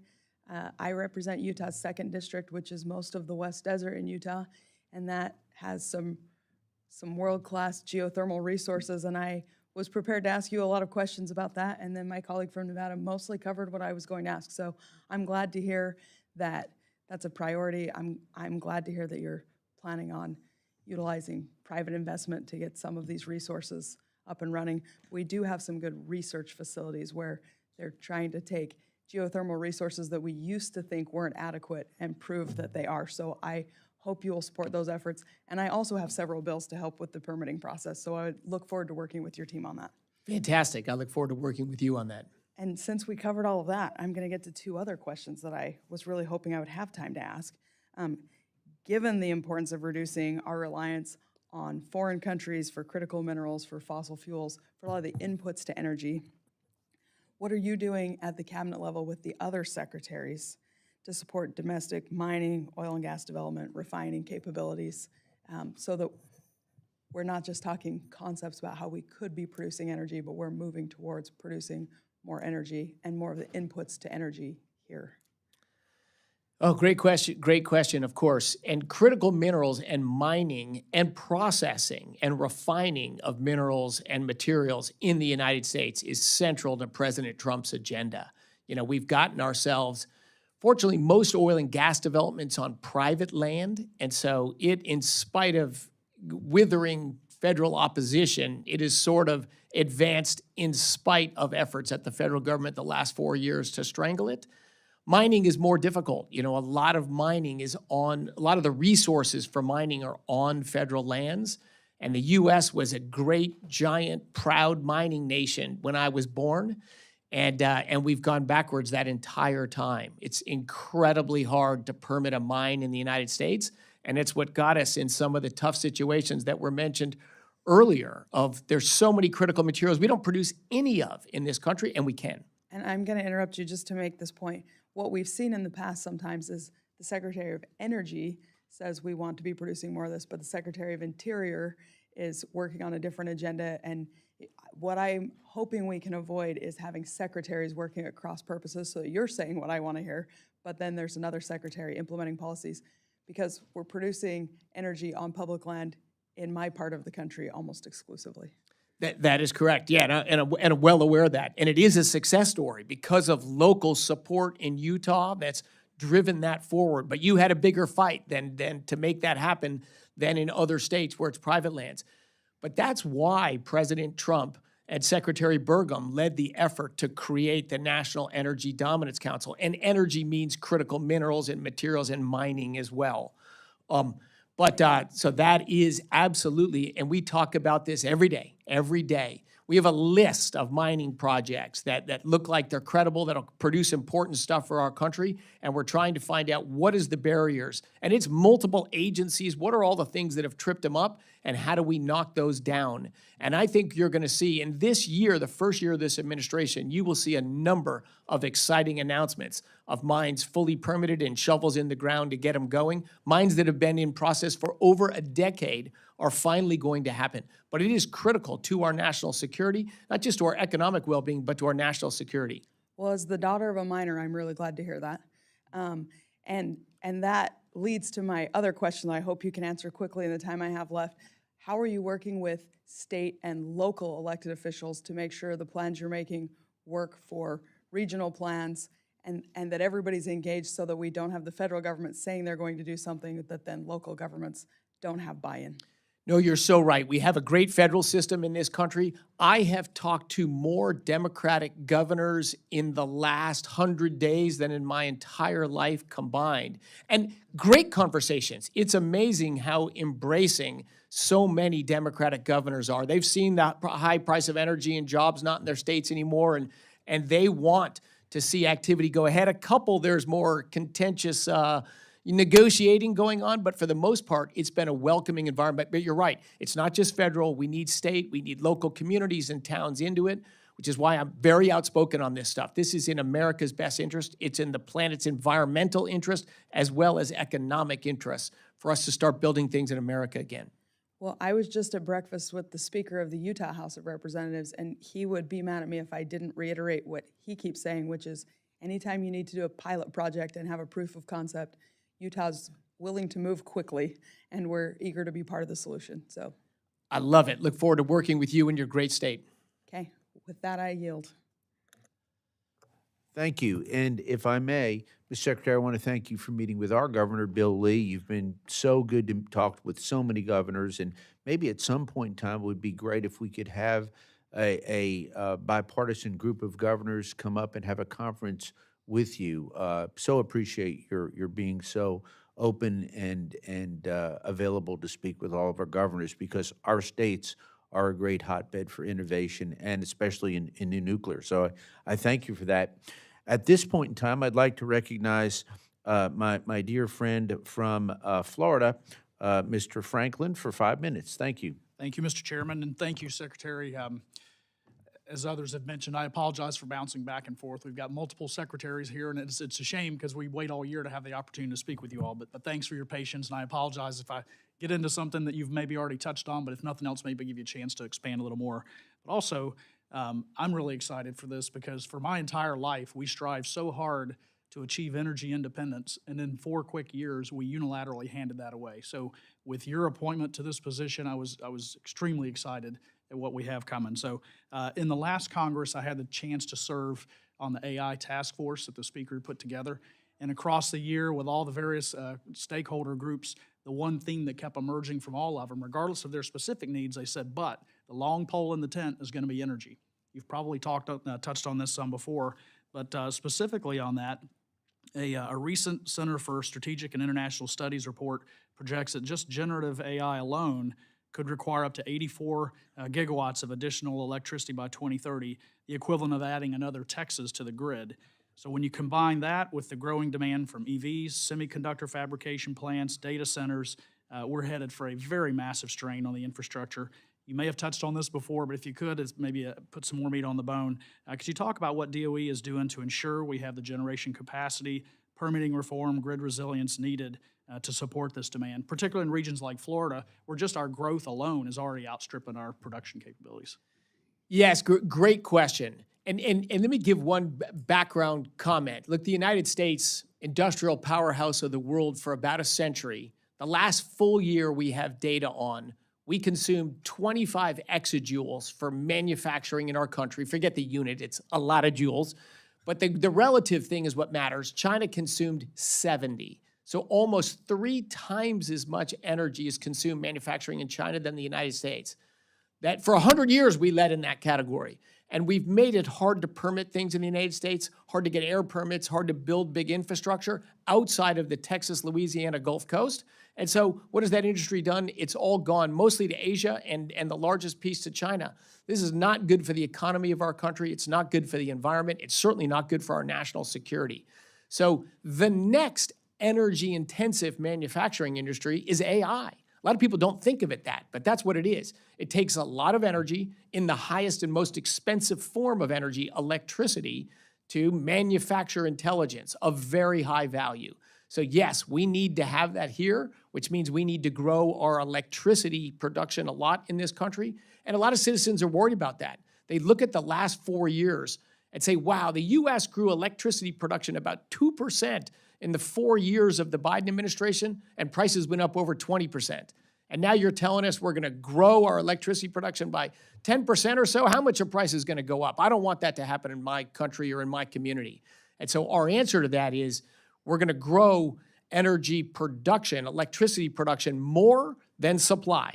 And therefore, we can accommodate the growth of AI and cap the rise in prices. Now, a lot of that price rise was all self-inflicted wounds. There's no shortage of energy. That's the government putting their finger on the scale. The more cheap energy we build, the more expensive our grid gets. Like that tells you that the expression cheap energy is just false, referring to unreliable intermittent energy sources there. Across the board, they make electricity more expensive. So we need to be reasonable and get out of the way and allow people to build energy sources that are reliable, firm, and secure to power their data centers. And everyone we're dialoguing with is build a little bit more capacity than you're going to use. In fact, even if they build at their peak demand, our grid, the most important part of our grid is to meet peak demand when it's super cold out. They can throttle back a little bit and feed a little electricity into the grid at peak demand times. So I actually think the big build out that's needed to win the AI race is actually going to be a positive for our grid, but only if we allow the building of so much new capacity of different sources.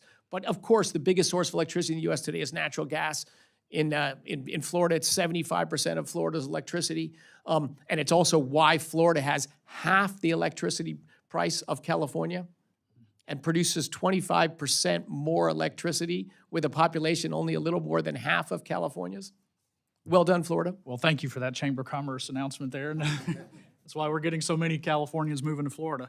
And I've heard you mention before that it is going to be an all-the-above approach and the different sources. And I was appreciative of your comments on nuclear, on the small modular reactors. And we've absolutely got to get regulatory burden out of the way to make that happen. But I'm over time now, and thank you, Mr. Chairman. I yield back.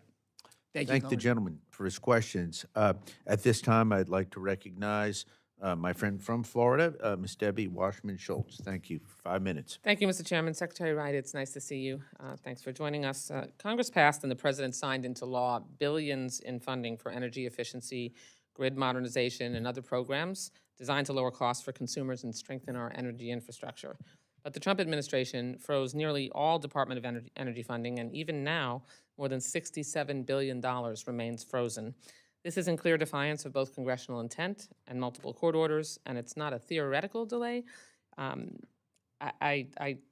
talking about shovel-ready projects tied to contracts with American businesses that will result in energy bill savings for families, all of which your department is blocking. So can you explain under what legal authority you continue to withhold these funds, and will you commit right now to release this money immediately, or do you intend to continue violating the law and hurting our American families? Thank you, Congresswoman.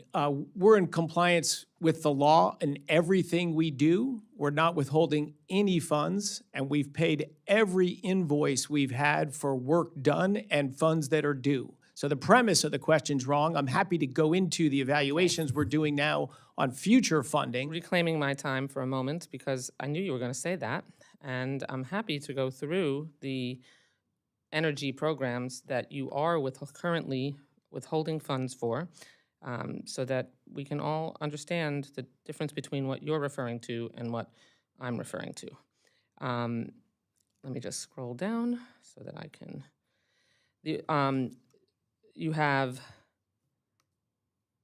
$2 billion frozen for the Office of Fossil Energy and Carbon Management. You have $7.6 billion in frozen funds for the Office of Manufacturing and Energy Supply Chains. You have $735 million for the Office of Nuclear Energy frozen. You have $14 billion for the Office of State and Community Energy Programs frozen. You have $11.3 billion for the Grid Deployment Office frozen. You have, should I go on? I mean, all of these programs. You must define what frozen is, because there's no Meaning money they're- being withheld, so what does frozen mean? Meaning the funds are being withheld, not released to the recipients for contracts that have been leaded and that are being targeted for cancellation. So, I mean, I just read all of those programs. There are more. So what legal authority do you have when Congress has appropriated these funds and they are not subject to your review before release? What legal authority do you have to hold those funds? We're not withholding those funds. Okay. Well, I just read you a list of funds that are held. Where did the list come from, and how do you define them as held? What do you mean by held? As in, like, not released. I mean, it's a standard dictionary definition. If we've appropriated the funds and the Department of Energy is supposed to release them to the recipients, and they have not received them, and they're not getting answers. Now, I'm happy to follow up with you to make sure that you understand which programs we're talking about, but for the $67 billion that remain frozen that we've identified, that have been identified, what legal authority do you have to hold on to those funds? And if you haven't done it, then you're saying that there is no legal authority for you to hold funds that Congress has appropriated, and you agree, and you've released funds, and somehow I have incorrect information. Yeah, I think your information is not correct, Congresswoman, and we should follow up. But Okay. yes, we administer funds that are appropriated by Congress Right. through hundreds, in fact, in thousands of contracts with various players that are on the other end of those deals. And we have ongoing work with lots of companies where we are paying bills as they become due, and we are engaging with all of those folks on the next then- milestones for their payments. Okay, so then you understand that if Congress has appropriated funds and and in addition, a court has ordered you to release those funds, that you're supposed to do that. So when I follow up with you and show you funds that are still frozen, then we can expect to see those funds released once we point those out to you? If you show us a contract we have with a party and they've done work and we haven't paid it, absolutely, we pay our bills and we follow the law. We are following all of the laws where we stand today, and we are working with hundreds, say, actually thousands of counterparts on this. Of course, we are being responsible stewards of that money and engaging with these parties to make sure American taxpayer monies are being spent in thoughtful, reasonable ways that are going to better the energy systems for our country and advance technology and all of that. So we're responsible stewards of the money, which when I walked into the place was certainly not the case in the 2.5 months Reclaiming before I my arrived. time, every day that this money remains frozen, real families are facing higher utility bills, local businesses delay or cancel clean energy projects. And so I hope you're prepared to take responsibility for the consequences of those decisions, and also follow up specifically and point out to me why funds are still frozen, and release those funds when it's very clear that you're violating the law by holding on to them. Thank you. I yield back the balance of my time. At this time, we are going to begin, Mr. Secretary, a very brief, in the interest of time, second round, an abbreviated second round. I'm actually going to defer my questions and just make a comment in support of the Office of Science and our great national labs. You've been very strong in your visits to the labs, in your meeting with labs directors, in your strong support for the great national labs. I represent the Oak Ridge National Lab, which actually does every function that a national lab has in its portfolio. And again, I thank you for your visit there.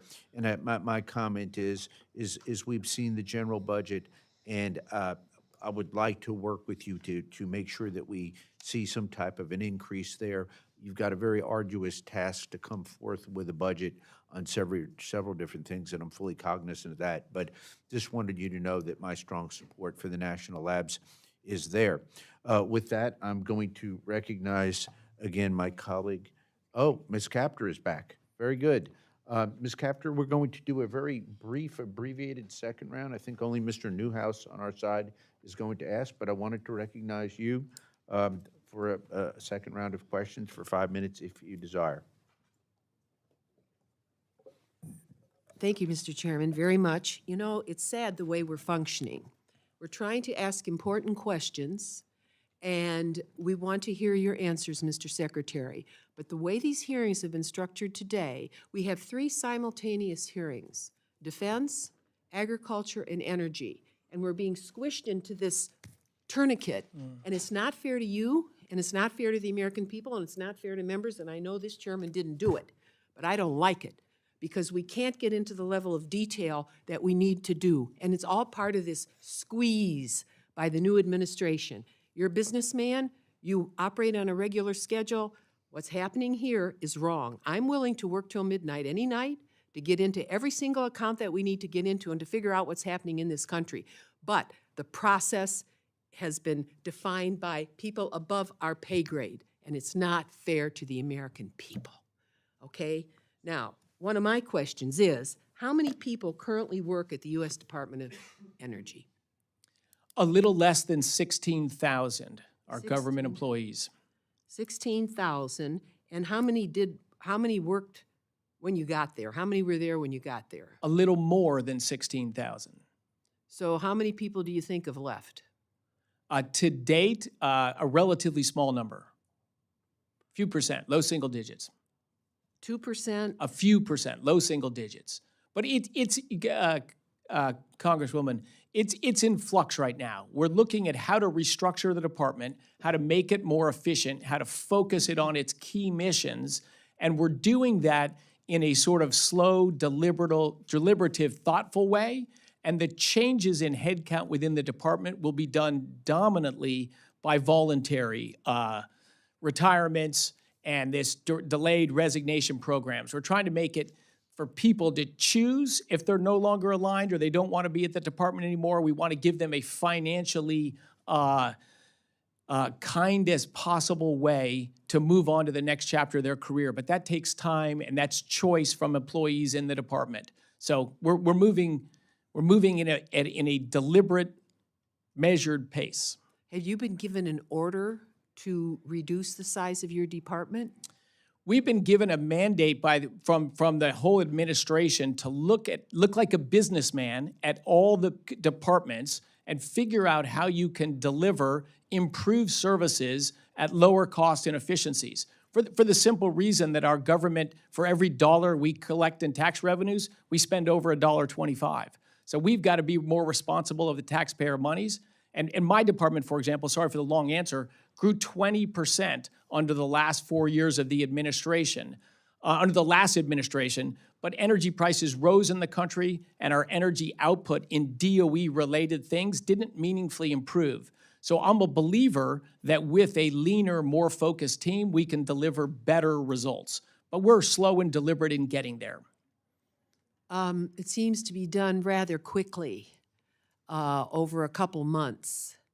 That's kind of unusual even for a business. Maybe if you are letting go individuals who have picked the strawberries and they're not going to get the next crop, for another 6 months or something, that's pretty clear and you can anticipate it. But this does seem to be a rather unusual process. Are you responding to the DOGE team, or is this something that's coming from OMB? Where's the order for this coming from? This is the whole administration saying we owe it to the American taxpayers to be more responsible stewards of their money and to move our gigantic government deficit that's a threat to my kids and particularly my new grandchild.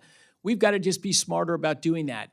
But in our case, certainly it's not been in 2 months. We're still in the midst of it right now, and I've been working on it since the day I walked in the office. But those decisions are being made by the leadership at the department. Of course, we're getting help and support on understanding various cost centers. How can we centralize IT? How can we do centralized functions, get the same stuff more efficiently? What programs maybe are oversized for what they need to achieve? Could I just What ask programs you, are sir? undersized? I'm hearing you. Why is there no inspector general at your department? You spend a lot of money. You have a lot of power, a lot of economic power, a lot of scientific. Why is there no inspector general there? I think there was a broad removal of inspector generals with the new administration, and then I think we have not finished, the administration has not finished appointing new inspector generals. We have complete accounting and complete books of everything we're doing. It will be all there for the public to see. I've complete and 100% comfort with that. Well, let me just say I come from a criminal state, and I have seen absolute criminality in the field of nuclear power and also complete irresponsibility by the Atomic Energy Commission in years past with the disposal of waste that is very dangerous in our area. We are just discovering more and more and more of it. So I don't trust any department. And when you talk about having to balance budgets, honestly, budgets can be balanced in two ways: by revenue, and there are some really rich people in this country that are not paying their fair share. And we can look at tax cuts going back 35 years and begin to see who's paying and who's not paying. And I think it's a tragedy for the country that the 20,000 individuals that the Internal Revenue Service wished to hire to go after the freeloaders, they were not allowed to hire. How about that? Wasn't that a good idea? So the freeloaders can keep freeloading, and the middle class and the working class have to pay the load. So yes, we have a spending side, but we also have a revenue side. We're not talking about that, all right? And that affects everything we do because we want to provide you with the money that we need to do to keep pace in this world of today. But this charade we're going through right now is sophomoric. And I expect more of this country. And I expect more of this committee. And we don't set the rules. They're set above our pay grade. But I just want to say I'm uncomfortable. I don't like it this way because I got a lot more questions of you and I can't ask them because they're going to limit me on time. So one of the things I have to ask about is my own district. I don't understand why there was a project that was to be awarded to a glass company. And for some reason, it was pulled, or it's sitting somewhere over there, and it has caused all kinds of problems for the company. You're a businessman, you would understand this if I can find the right sheet here. There's so many sheets of paper. It's called Libby Glass, and they have 2 furnaces. I come from an industrial part of America, and life there's been hell for a long time because we forgot what the defense industrial base of this country really is. And we've been trying to catch up, but it's been hard. And, oh, here it is. Okay, so the department had $6 billion in DOE investments that were leveraged with $14 billion of private sector investment. And one of those companies, Libby Glass, which gave me permission to even use I'm even afraid to use their name in public. They're a great company. They're a legacy company in our community. I'll start to cry. They're generous, and they work hard. And they are to replace 4 regenerative furnaces with 2 larger hybrid electric furnaces to reduce the carbon intensity of its Toledo, Ohio facility by up to 50%. And the department is considering canceling more than 60% of their industrial demonstration projects, which would be devastating to our community. And this is a company that never left the city. They didn't go out into the suburbs, okay, and break more ground. They're a responsible company. And for this award review and cancellation process, how is DOE or any part of your administration assessing which DOE projects will be canceled or continued? What criteria are you using? And even if DOE chooses not to cancel any of these awards, these actions are creating mass confusion. Unemployment is going up in our area, by the way. And companies have canceled almost $8 billion in energy manufacturing projects so far just this year, 5 times more than was canceled last year. So given your private sector background, what can you do to help me understand what is happening to this particular company in the review process? Where are they? Representative Capter, I appreciate your passion for industrial America, keeping the industries we have, bringing new industries home. We are so aligned on that. It's one of the things I'm excited about this administration. We've outsourced so many of those jobs overseas. Yes. That's I was lucky. I grew up in suburban America and got a great education. I've had a dreamy life. I could have been born somewhere else. I could have had a very different life. I share your passion. Thank you. I share your passion. So I think I mentioned briefly, I walk into a department that I am very passionate about, energy and all that. I want to support as many activities and projects as we can to save American industry and grow American industry. So fully aligned on that. I think I gave the numbers before, but I walked into a thing where $100 billion had been shoveled out the door in 76 days. I'm responsible for that money now, either in money out the door or committed to money to go out the door. I can't look at American taxpayers, including taxpayers in your district, and say, yes, we invested $2 billion and we built a bridge to nowhere. We built something and now it's just closed because it had no marketplace, it had nowhere to go. So let me give you a quick little summary. So the answer is, we haven't canceled any projects because we've been slow and careful and deliberative. We've developed a process, and in the next few months, we will run hundreds of projects, including those, through our thing. And if it's viable and it's going to create jobs and it's going to do these great things, we're going to support that project. And the simple little criterion we're looking at is legal. The technology, is the technology viable? Is the engineering done competently? Is there a market for the thing that's being built? Is there a financial model that co-funding is coming in together with the DOE funding so the project can be complete? And does it add to national or economic security? It sounds like that one, if all the other things work, certainly would. And it is aligned with this agenda. Mr. Secretary, thank you for that, putting that on the record, but that was already approved. You are reviewing something that was the appropriated money was already there. Those decisions had been made. So that is this is a very strange process because those dollars were to be spent already, as we work toward the 26 budget. So I just wanted to put that on the record. I know the chairman wants us to end this, and I just want to say very quickly, you need an inspector general. You need one, because there is criminality in energy, and you don't want your neck to be on the line. That's my advice to you. You're a good man. You've led a good life. But I will say this to the record. There is a film that's just come out on HBO about something happening in Ohio. It's been going on for a long time. The film is called The Dark Money Game, Ohio Confidential. The first film is 2 hours. It's about criminality in the nuclear energy industry. But what's interesting is the film concentrates on the type of crime, bribery, wire fraud, and so forth, and people going to jail for decades, all right? And appellate judges yesterday just ruled that they couldn't overturn their prison sentences in nuclear. And the interesting thing about the film is it looks at the types of crimes, but it doesn't look at the nuclear danger. What is it about this industry that there's a cover-up?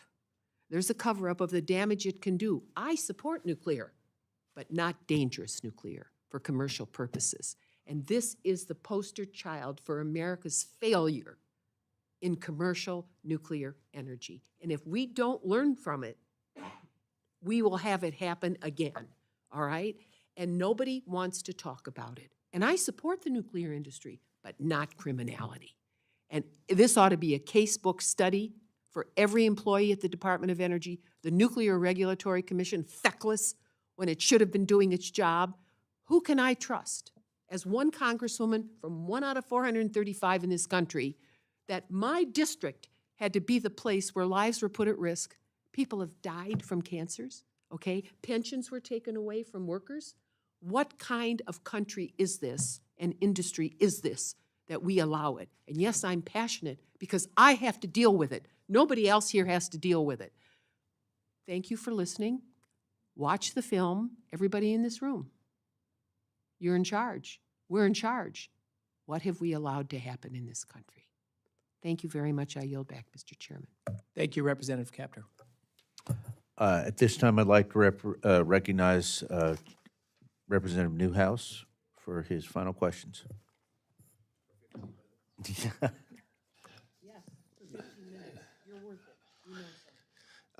Thank you, Mr. Secretary, for your indulgence. I just had a couple more things I wanted to bring up real quickly. The first has to do with the Bonneville Power Administration. And let me just say, I do appreciate the efforts that are going in on behalf of the federal government by this administration to reduce spending. It's something we have to get control of, government waste and taxpayer funds. Those are the things that we have to pay particular responsibility to in time. However, with the Bonneville Power Administration, that's an organization, as you know, that does not receive federal funds, and they've been impacted by these efforts. We've lost 200 employees up to date, which is significant. Lots of institutional knowledge has gone out the door that's not easily replaced, and certainly has a potential for all PMAs throughout the country to impact the operations and reliability of producing power for years to come. So I just wanted to bring that up, ask you how these reductions have affected your agency and what kinds of precautions that you're taking to ensure that they don't impact the grid reliability and raise electricity costs. So great question, and it is a concern for us as well in the department.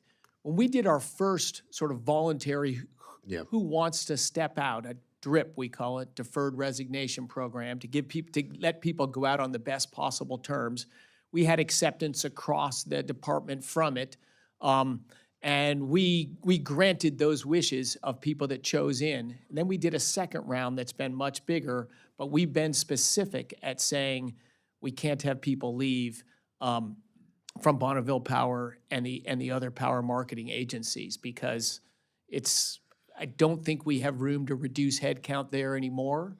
And so I think, and when I arrived, and I only learned this in the last few weeks, that Bonneville Power Administration was already well below its sort of desired staffing. That's So absolutely true. that gap was much bigger than the 100 or 200 people that have left since then. It was already several hundred short. So there'll be no more shrinkage in headcount at Bonneville Power. And one of the key things there is in all of these things is to make sure we're delivering on the mission, make sure that thing is getting done, that the power is being marketed, transmitted, and bettering the lives of the citizens all in that region. So I understand your concern there, and we share it, and Good. we'll keep I appreciate that. keeping headcount flat there. Appreciate that commitment. And then I wanted to jump to another thing that I'm very proud of in the state of Washington, and that's Pacific Northwest National Laboratory. As you probably know, they're celebrating 60 years of scientific brilliance, and I hope we can add that to your list of things. You're going to have to be in Washington for a few days. You know that, don't you? I do, and I'm okay with that. I've climbed many mountains in Washington, and that's right. that took several days as well. Well, the lab, it's focused on addressing some of the most complex national issues that we have, the challenges that we're trying to meet. It also conducts important research for the energy efficiency and renewable energy programs, as well as nuclear non-proliferation. So lots of crucial funding in offices of the EERE, Office of Science.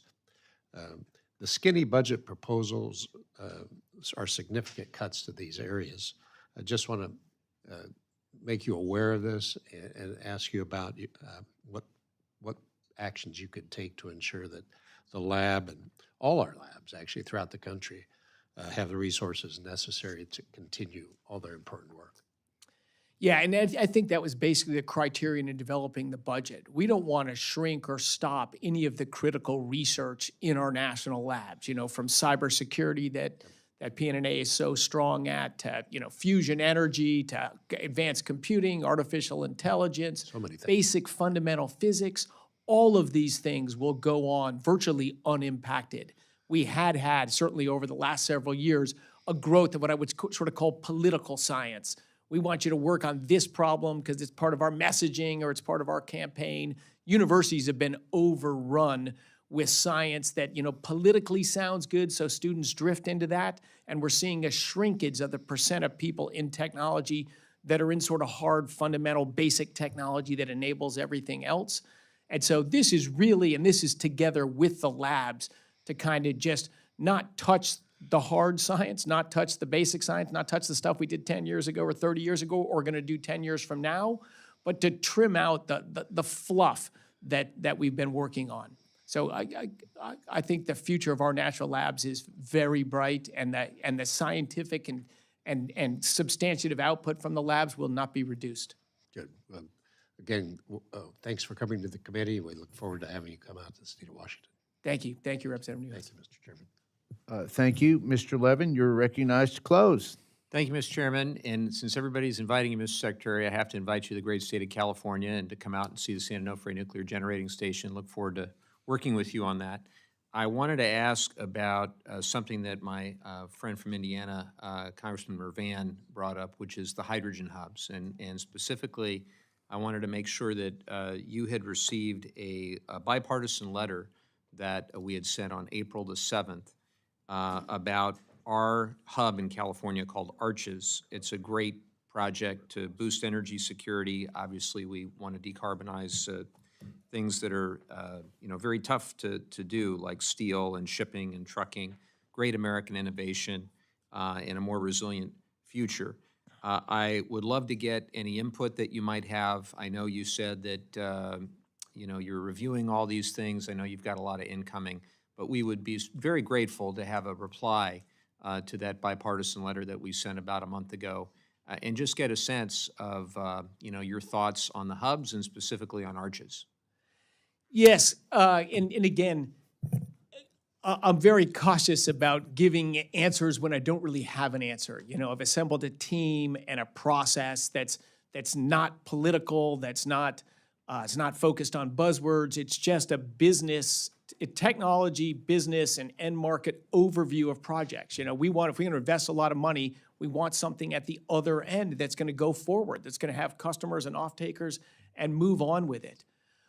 You mentioned that the hydrogen hub there particularly focused on decarbonization, and that's, You know, greenhouse gas emissions in the United States on a per capita basis are lower than any year since I was born. So we have had market forces driving decarbonization. Wealthier countries in general move to less carbon-intensive energy systems. And I think this is a positive, and I think you'll see a continuation of that trend. And so things on decarbonization is more about what's the cost? What's the dollar per avoided ton of CO2 equivalent emission? And is it, and if that dollar per ton is low and market forces, buyers of those products or users of that will pay that cost to drive that process, that's great. That's technology at work and customers coming into a marketplace to drive things forward. So that's basically the criterion. Is the technology viable? What does the engineering show? What does it look like the end cost might be? Is there a marketplace of people willing to pay that cost? That's the, we're letting kind of the marketplace of businesses and people to decide what's viable and not what's viable, not what we like or what we don't like. It's just sort of an objective business and technological evaluation. When do you anticipate we might get a reply? This summer. I wish it was faster. In the 100 days, one of the things that slowed me down is getting qualified business professionals inside of the house and then develop a independent thing that every project will go through the same thing and we'll get results out. But that is now rolling. People are in there. And so it's I wish it would have been last month. But to me, it's more important to get sort of the right answers because we've got limited amount of resources, right? We want to get the greatest bang for the buck for every resource, we deploy. I share your desire to get the greatest bang for the buck. I guess I want to unpack or understand a little bit about how you evaluate the cost benefit of different types of electricity generation. So before you talked about geothermal being something that was intriguing to you. I don't want to mischaracterize what you said, but relatively low cost and high benefit. We've talked a lot about nuclear. Of course, nuclear has a very high levelized cost of energy, new nuclear compared to certain other sources, but also has significant benefits too. We got to fix the back end of the fuel cycle, as I will repeatedly say. Yes. Can you speak to how you evaluate other sources of electricity? We talked a bit about solar. I'd love to get your thoughts on. I want to figure out how we can best work with you, is what I'm trying to say. Yes. Yeah. So again, great question, as were your previous ones.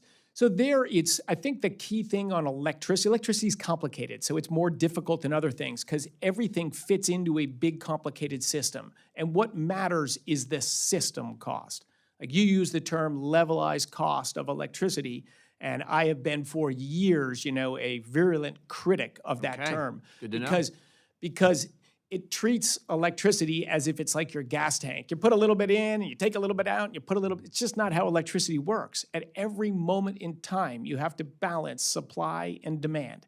So the most critical design for an electricity grid is at peak demand. You got to supply electricity at peak demand or people die. Texas lost over 200 people by not meeting electricity at peak demand. They died in our country.